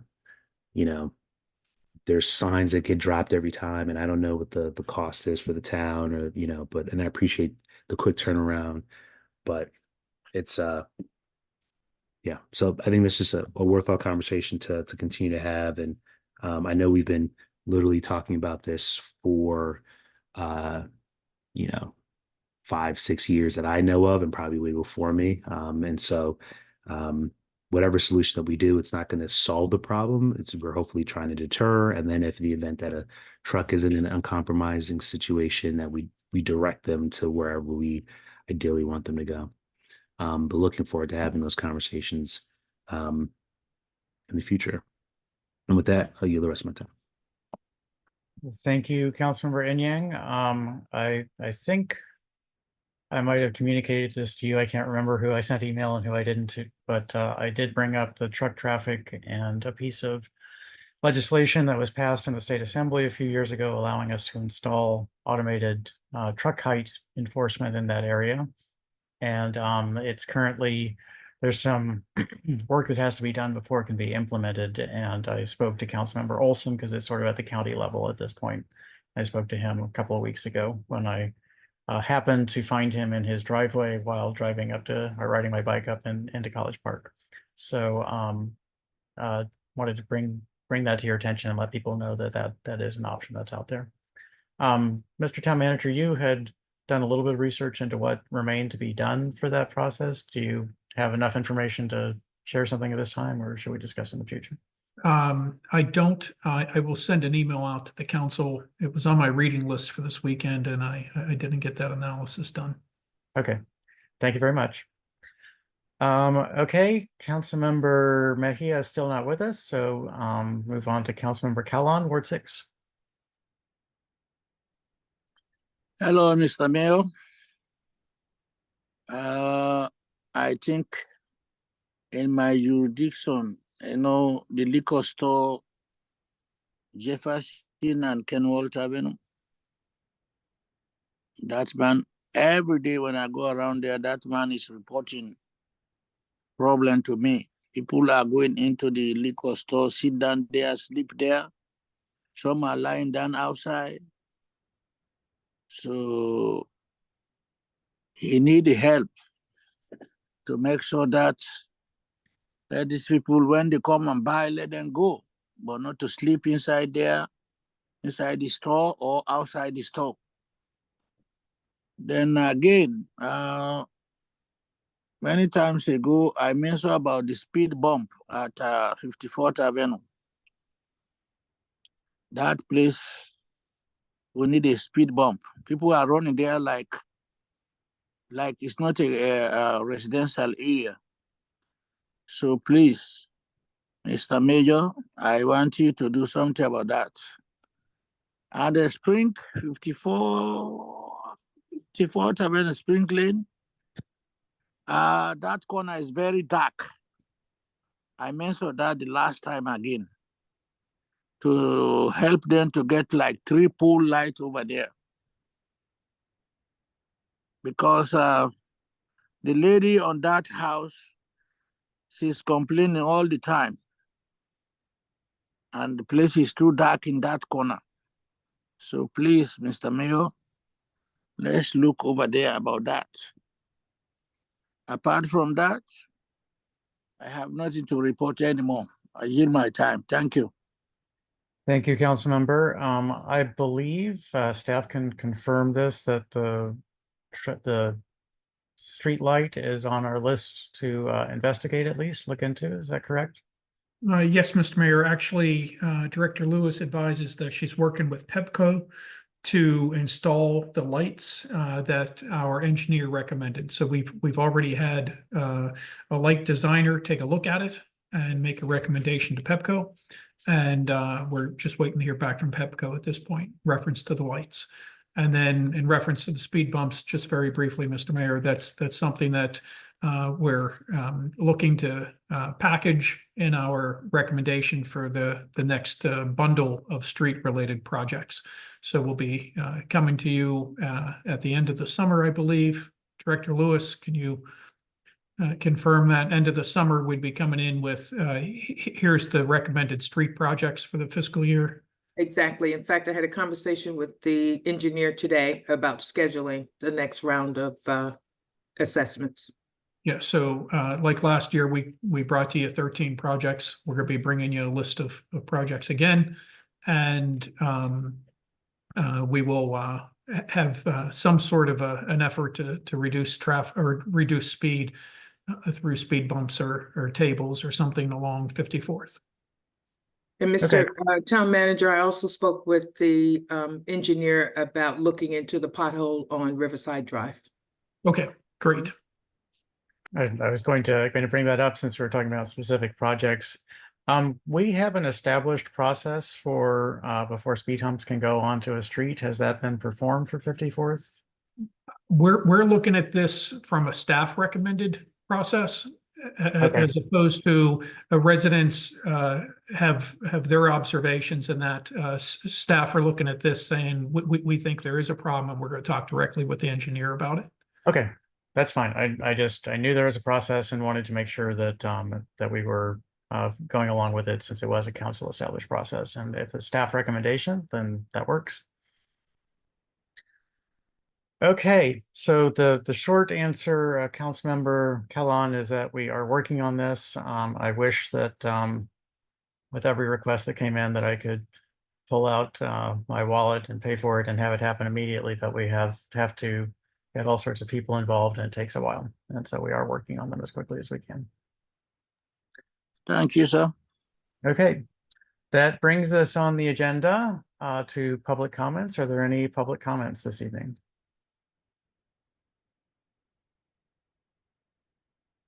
Looks like not.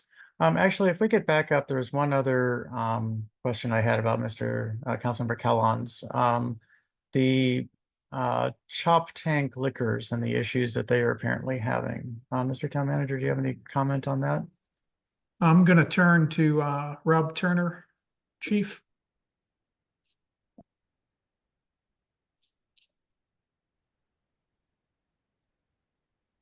Yes, sorry. As far as we haven't received a lot of notification from the business about these complaints. We have had issues obviously in that area with the with alcohol abuse and drugs. I would just recommend that the business owner reach out to us directly when there's a problem to report it, please. Okay. And just for clarity, the calling the main dispatch number is the number that the business owner should call? Correct. They have it. I mean, we've received calls from them in the past, Okay. but nothing, not to the issue that was brought up, not recently, as it being a problem. Obviously, we do routine patrols in that area, but we need an employee or the business owner to remove somebody from the property. So you need them to call while it's happening so you can get there and address the issue. Sure, but I guess on a routine patrol, we just can't move someone off of private Sure. property without Sure. them notifying us. So I mean, many years ago, there was a discussion about people who were lined up next to the 7-Eleven, and the question was, you know, does the business owner has to consider them to not be customers at some point if he wants the police to do something and has to ask for them to be removed. So understood. yes, sir. Okay, thank you very much. Councilmember Lingua, go ahead. Yes, thank you very much, Mr. Mayor. I think, and Acting Chief Turner, please correct me if I'm wrong, isn't there also a paperwork that would need to be filled out by the business owner that would essentially consent or his request, or I don't know if it's what the exact terminology is, but essentially for the police department to be an agent of the owner in order to be able to have authority just to come on without such formal request and address such issues. Is that correct? We probably would use a banning notice, a piece of paper or a form letter that we have that we would fill out along with the business owner and just ban the person from the property.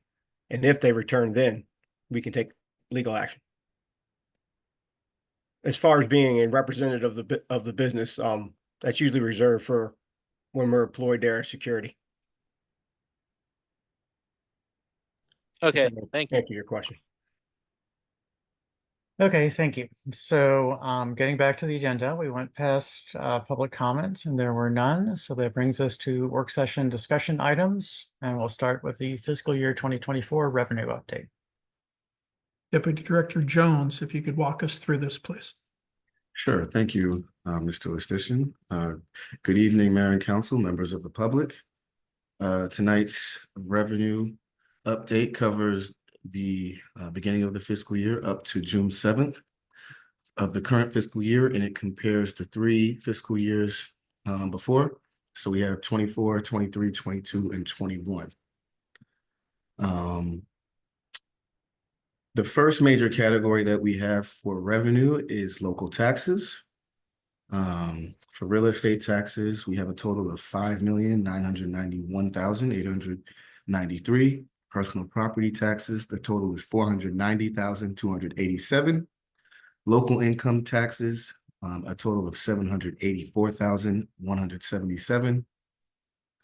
Operating tax, we have a total of $263,558. Excuse me, with a total of $7,529,915. The next major category is licenses and permits.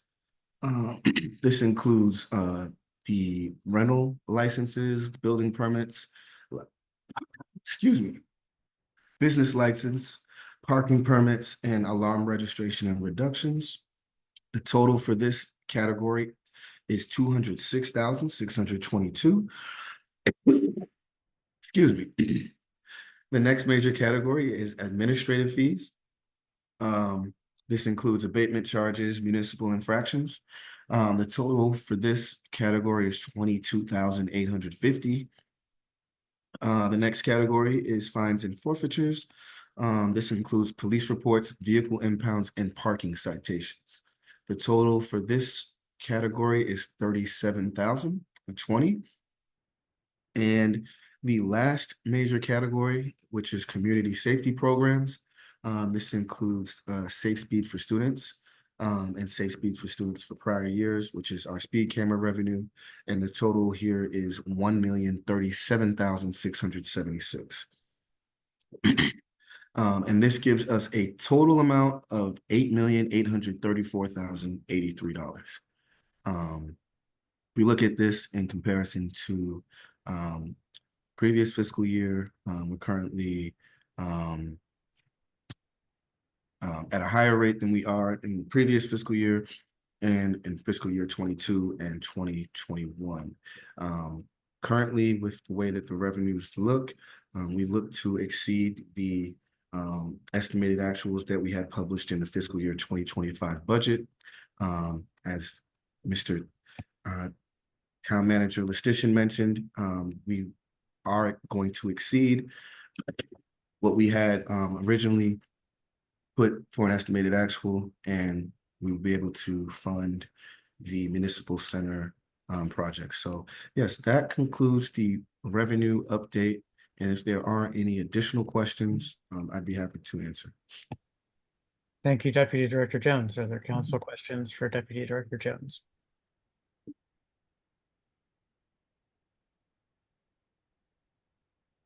Okay, thank you for the report. The revenue projections are looking good. Appreciate that. And hopefully we will have plenty of money in the coffers for next year. Thank you. Thank you. Next item on the agenda for discussion, code amendments in response to crime and fear of crime in multifamily neighborhoods. Yes, good evening, Mayor and Council, members of the public. Tonight, staff are seeking some input from the Mayor and Council on some proposed code changes as a response to an increase in crime and the fear of crime in our multifamily neighborhoods. As a reminder, the proposed code amendments that we were speaking about during the last meeting were regarding parking lot lighting, requiring all parking lots to be equipped with lighting that provides adequate illumination to ensure visibility and safety. Landscaping, a requirement that within 10 feet of building entrances, walkways, and parking lots, they must be designed to maintain to enhance visibility and promote open sight lines so that people can see. Shrubs and bushes should be kept trimmed to a height no more than 3 feet, and tree canopies start no lower than 7 feet from the ground to prevent creating hiding spots. The next code item was access control. All points of entry to multifamily buildings must require a key fob, or similar device to enter. Exterior doors leading to internal common areas like a lobby or hallway or something like that must be self-closing, self-latching, and locking. Remote access system in multifamily buildings where the unit is accessed through a common hallway or lobby, there must be a working remote system to allow residents to grant access to their visitors. 4024, exterior lighting. Adequate lighting must be provided at all multifamily building entrances and exits to ensure safety and security of residents. Lighting fixtures must be maintained in good and working order and provide sufficient illumination. And lastly, is all visitors and delivery entry. All visitors and deliveries must, for multifamily buildings containing a common hallway or lobby, must enter through a designated, clearly identified location. Neighborhood staff are currently conducting an audit of multifamily properties to determine which of the properties that will be directly affected by this immediately. We're going to contact those properties and excuse me, we're going to perhaps even make some minor adjustments if we have to the code based on what we're seeing out in the field and in practice. And so staff are going to continue working with the town attorney, Mr. Sussman, to draft a proposed amendment to introduce some of these code amendments. But staff are seeking some input from the mayor and council on whether or not they have any additional code amendments or any thoughts on the proposed codes addressed so far. Thank you very much. Thank you, Director Shelton. Are there council comments or questions on these proposed changes to the Property Management Code PMC? Mr. Mayor, if I may. Councilmember Lingua, go ahead. Thank you very much, sir. I think it's a good start. I have a feeling it'll probably get adjusted along the way, but that's really going to come once we see implementation of what's being suggested now. So, I mean, there are going to be unknowns that are going to come up that probably are happening as a result of these changes, and we're just going to be needing to make adjustments then. So we've got a plan in place, and just, I think we need to realize that the plan's probably going to get worked from there on. Thank you, Councilmember. Councilmember Smith, go ahead. Thank you, Mr. Mayor. I just want to ask if staff would recommend, or maybe it's something to take back and think about, and then make a recommendation on whether we should establish a grant program or use an existing grant program for bringing property owners into compliance with any new statutes that we put in place around this. Yes, the good news, Mr. Councilmember, is that we have a grant program that these multifamily properties and some of the commercial properties that would be affected by this would be eligible for under these. Outstanding. Under these, so yes. Perfect. Staff is ahead of me as usual. Thank you. Any additional council questions or comments about these items?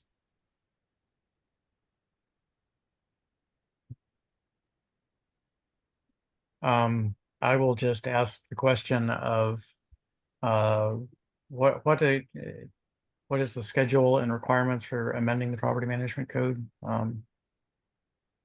Is this an ordinance, or is it a faster than that? This would be an ordinance, and we anticipate having a draft ordinance at the special legislative meeting on July 1st. But that will be a draft and not for introduction, not anticipated for introduction. I would defer to the town manager on that. I actually think the form will change, but the substance will not change substantially from what we have in front of us. And so our goal would be to introduce on the 1st. And then I mentioned that special legislative meeting maybe during the summer. What we do view these changes as having some urgency. As you heard from residents of a building that is not a secured multifamily building, about the number of non-residents who are entering the common areas and using drugs or alcohol or both, and either defecating or urinating in their hallways and stairwells. And it's a substantial safety issue as well as a quality of life issue for our residents. Completely agree, and that's why I was asking about the schedule, and appreciate that we should have an ordinance for introduction in 3 weeks or so. So thank you. Councilmember Smith, is your hand still lurking up, or do you have a new question or comment? Looks like it was lurking up. Okay. Any additional council questions or comments?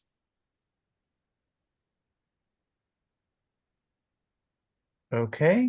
Seeing none, next work session discussion item are the minutes. As I always say, this is the first draft of history, and they will be voted into being history in 3 weeks or so. So please check them over and make sure that the words you said are accurately transcribed, so that future historians and future people reading your words back to you will have them right.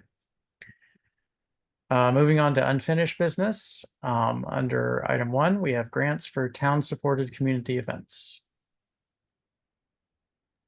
Director Barnes.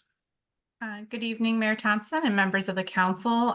This topic was discussed last week. It's the creation, actually the formalization, if you will, the promulgation of a program that already exists or a process that staff already go through when determining the level of support for town-supported events. And so tonight we're presenting to you what we'd like to call the TRP Community Spirit Grant Program. And so this program is designed to encourage more community events in town and to provide support grant through micro grants to entities that wish to put together community events. So we're hoping that this will encourage other groups to put on community events with the town support and bring the community together for these positive events, if you will. Thank you, Director Barnes. Council members, any Any questions, any comments on the draft resolution 2024-R-12? Mr. Mayor. Go ahead. First off, love a good branding. And I think the idea of making it a program is really important. One, so people have something to point to, right? And then we can actually advertise it and get the word out. And so I love that. And the only question I had was just around did I read it here that so the program will need to be extended. It basically is until the end of the calendar year. Is that I'm just curious the rationale behind that. Or is that maybe like normal for new programs to sort of go through half a year? So that's my only question. Certainly, I'd be happy to answer that, Councilman. We will be, so what we've been doing is ending all of our programs at the end of the calendar year and doing all of the programs at the same time to renew them in December. So we're trying to keep everything together so we don't miss anything. So all the expiration dates are typically the end of the calendar year. So I anticipate that this would be extended in December. Got it. Makes sense. Thank you. We have that rapid fire meeting every December. It's a little bit painful, honestly, but I think it's good for us to think about the programs once a year and whether they are doing what we expect them to, whether changes are needed, et cetera. So any other council questions or comments on this this proposed resolution and establishing the new program? Okay, please provide any feedback to staff. And of course, council can discuss with other members on one-on-one what they think about it, any changes that they think might be reasonable. Unless there's any other discussion, I don't see any members of the public. Any members of the public still present? Could comment on this. Okay, let's move on to the last item under unfinished business, undesignated social concerns line item. Good evening again, Mayor, Council, and members, or Mayor Thompson and members of the council. It's getting late for me, my apologies. This item was discussed at the June 3rd legislative meeting. The fiscal year 2024 approved budget includes $11,200 for undesignated social concerns. And as we discussed at two separate times, the mayor and council decided to make a donation. Both this time were to community crisis services, one in July and one in November. A total of $7,200 remains in the undesignated social concerns line item. We did just want to point out that there is the fiscal year 2025 approved budget includes $21,500 in the undesignated social concerns line item. We did reach out to Riverdale Elementary School. Unfortunately, we didn't get a response back for any last minute end of the year needs, but we do typically reach out to them pretty frequently, although there has been a staffing change there. So we did reach out to the Principal Riley to see if there was anything else out there. And so that's it for tonight. Again, $7,200 remains in this fiscal year, but for next year, there is $21,500. Okay, thank you. Council, questions, comments, thoughts?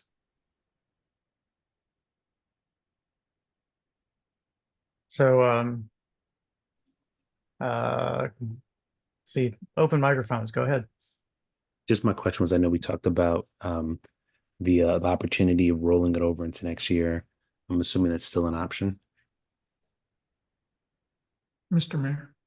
Go ahead, Mr. Town Manager. That's an option.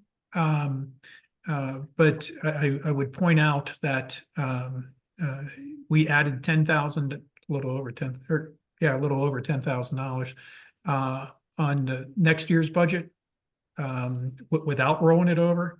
So if you were to roll that over, you'd be 28.7 in undesignated. Yeah, your budget next year is 21.5 undesignated. And if you rolled 72 over. I think Councilmember Lingua might be saying it's 28,000, but it's, doesn't, I think we understand the idea. Yes. It would be quite an increase from this year to next year. So, Yep, it would be. So that's an option. Another option is to see how the year goes and you have contingency funds. If something larger comes up, instead of amending the 25 budget tonight or the 24 budget, because we would actually have to amend the 24 budget to carry this over. So instead of doing that, you may want to consider how the year goes and then know that you have funds in contingency in the event that there's something that comes up. And your other option is to this evening designate funds to an organization. Except we're in work session at this time, so. True. Yeah, you'd have to move back into a legislative session. So the other option is, of course, that with this being unspent, and we would have to jump through a lot of hoops to spend it in this fiscal year, is that it will roll over into the general fund for next year. And so when we amend the fiscal year 25 budget, then we could simply increase the funding by $7,200 if that was the desire. But as is pointed out, there's a lot of money in next year's budget for undesignated social concerns, and so we could simply just see if we have a need for more next year. Councilmember Smith, go ahead. Yeah, I've been thinking about this since I saw it on the agenda earlier, and about the fact that I hadn't thought about it much since we last talked about it, which I think, just looking in the mirror here, rolling this over, we're essentially saying there's nothing in our community, there's not a problem that we could have a positive impact on with this amount of money. And I don't think any of us think that's true. So I'm just thinking about how can we be better? I don't know if it's, maybe it's offline conversations or another thing, but we need to, as a council, and again, looking in the mirror first, be better about throughout the year, making sure we don't get to this point where we're sitting on money that we could have really had an impact and helped somebody with.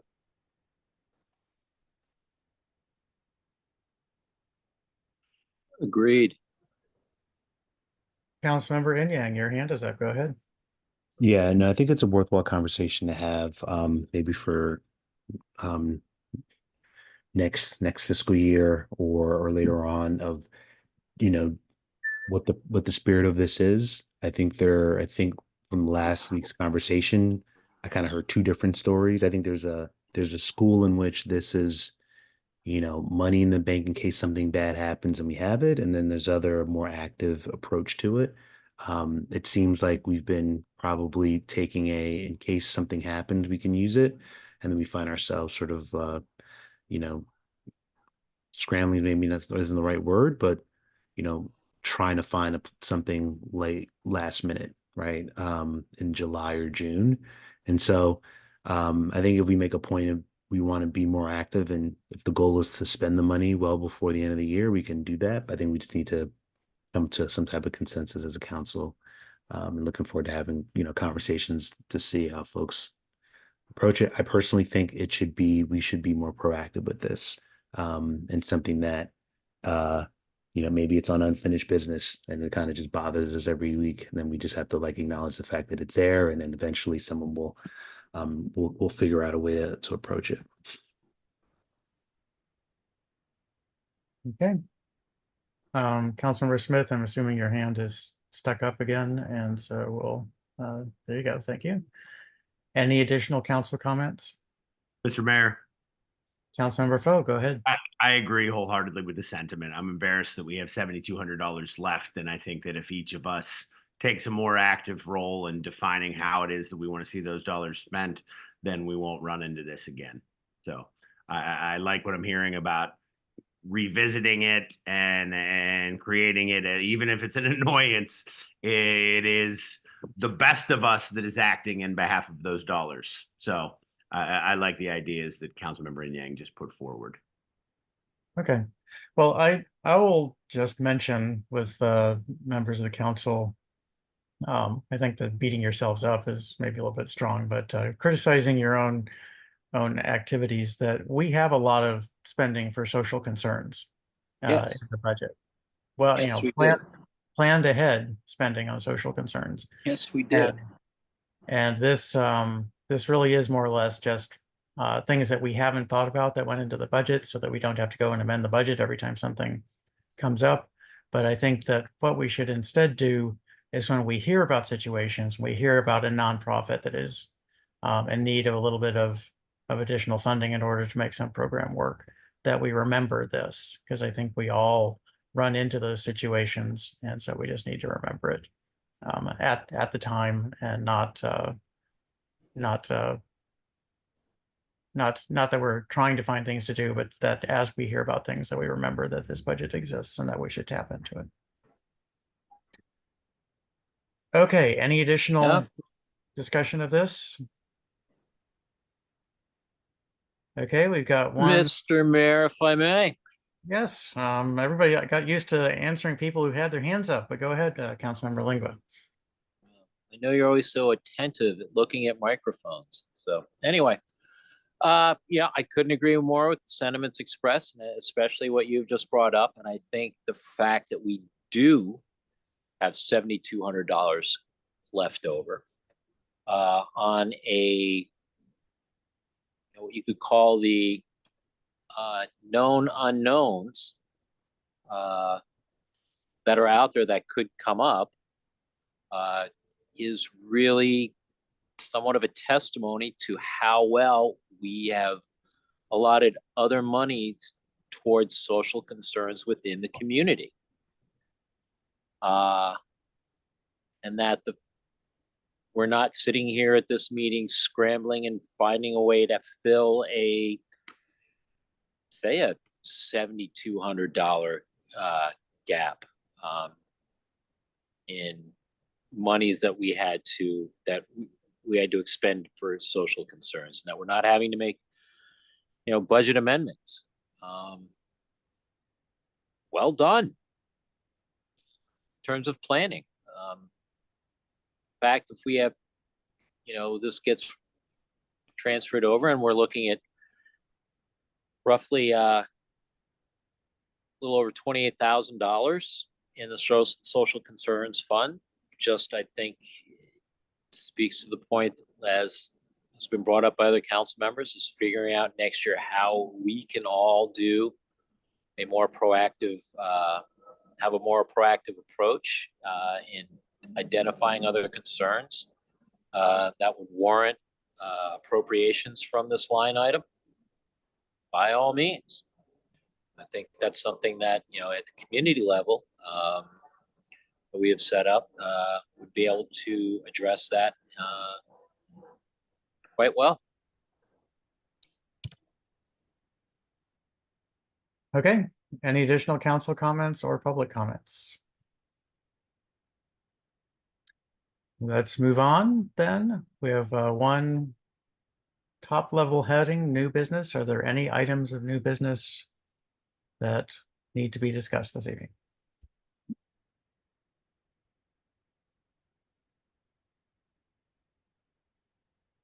Going once. Going twice.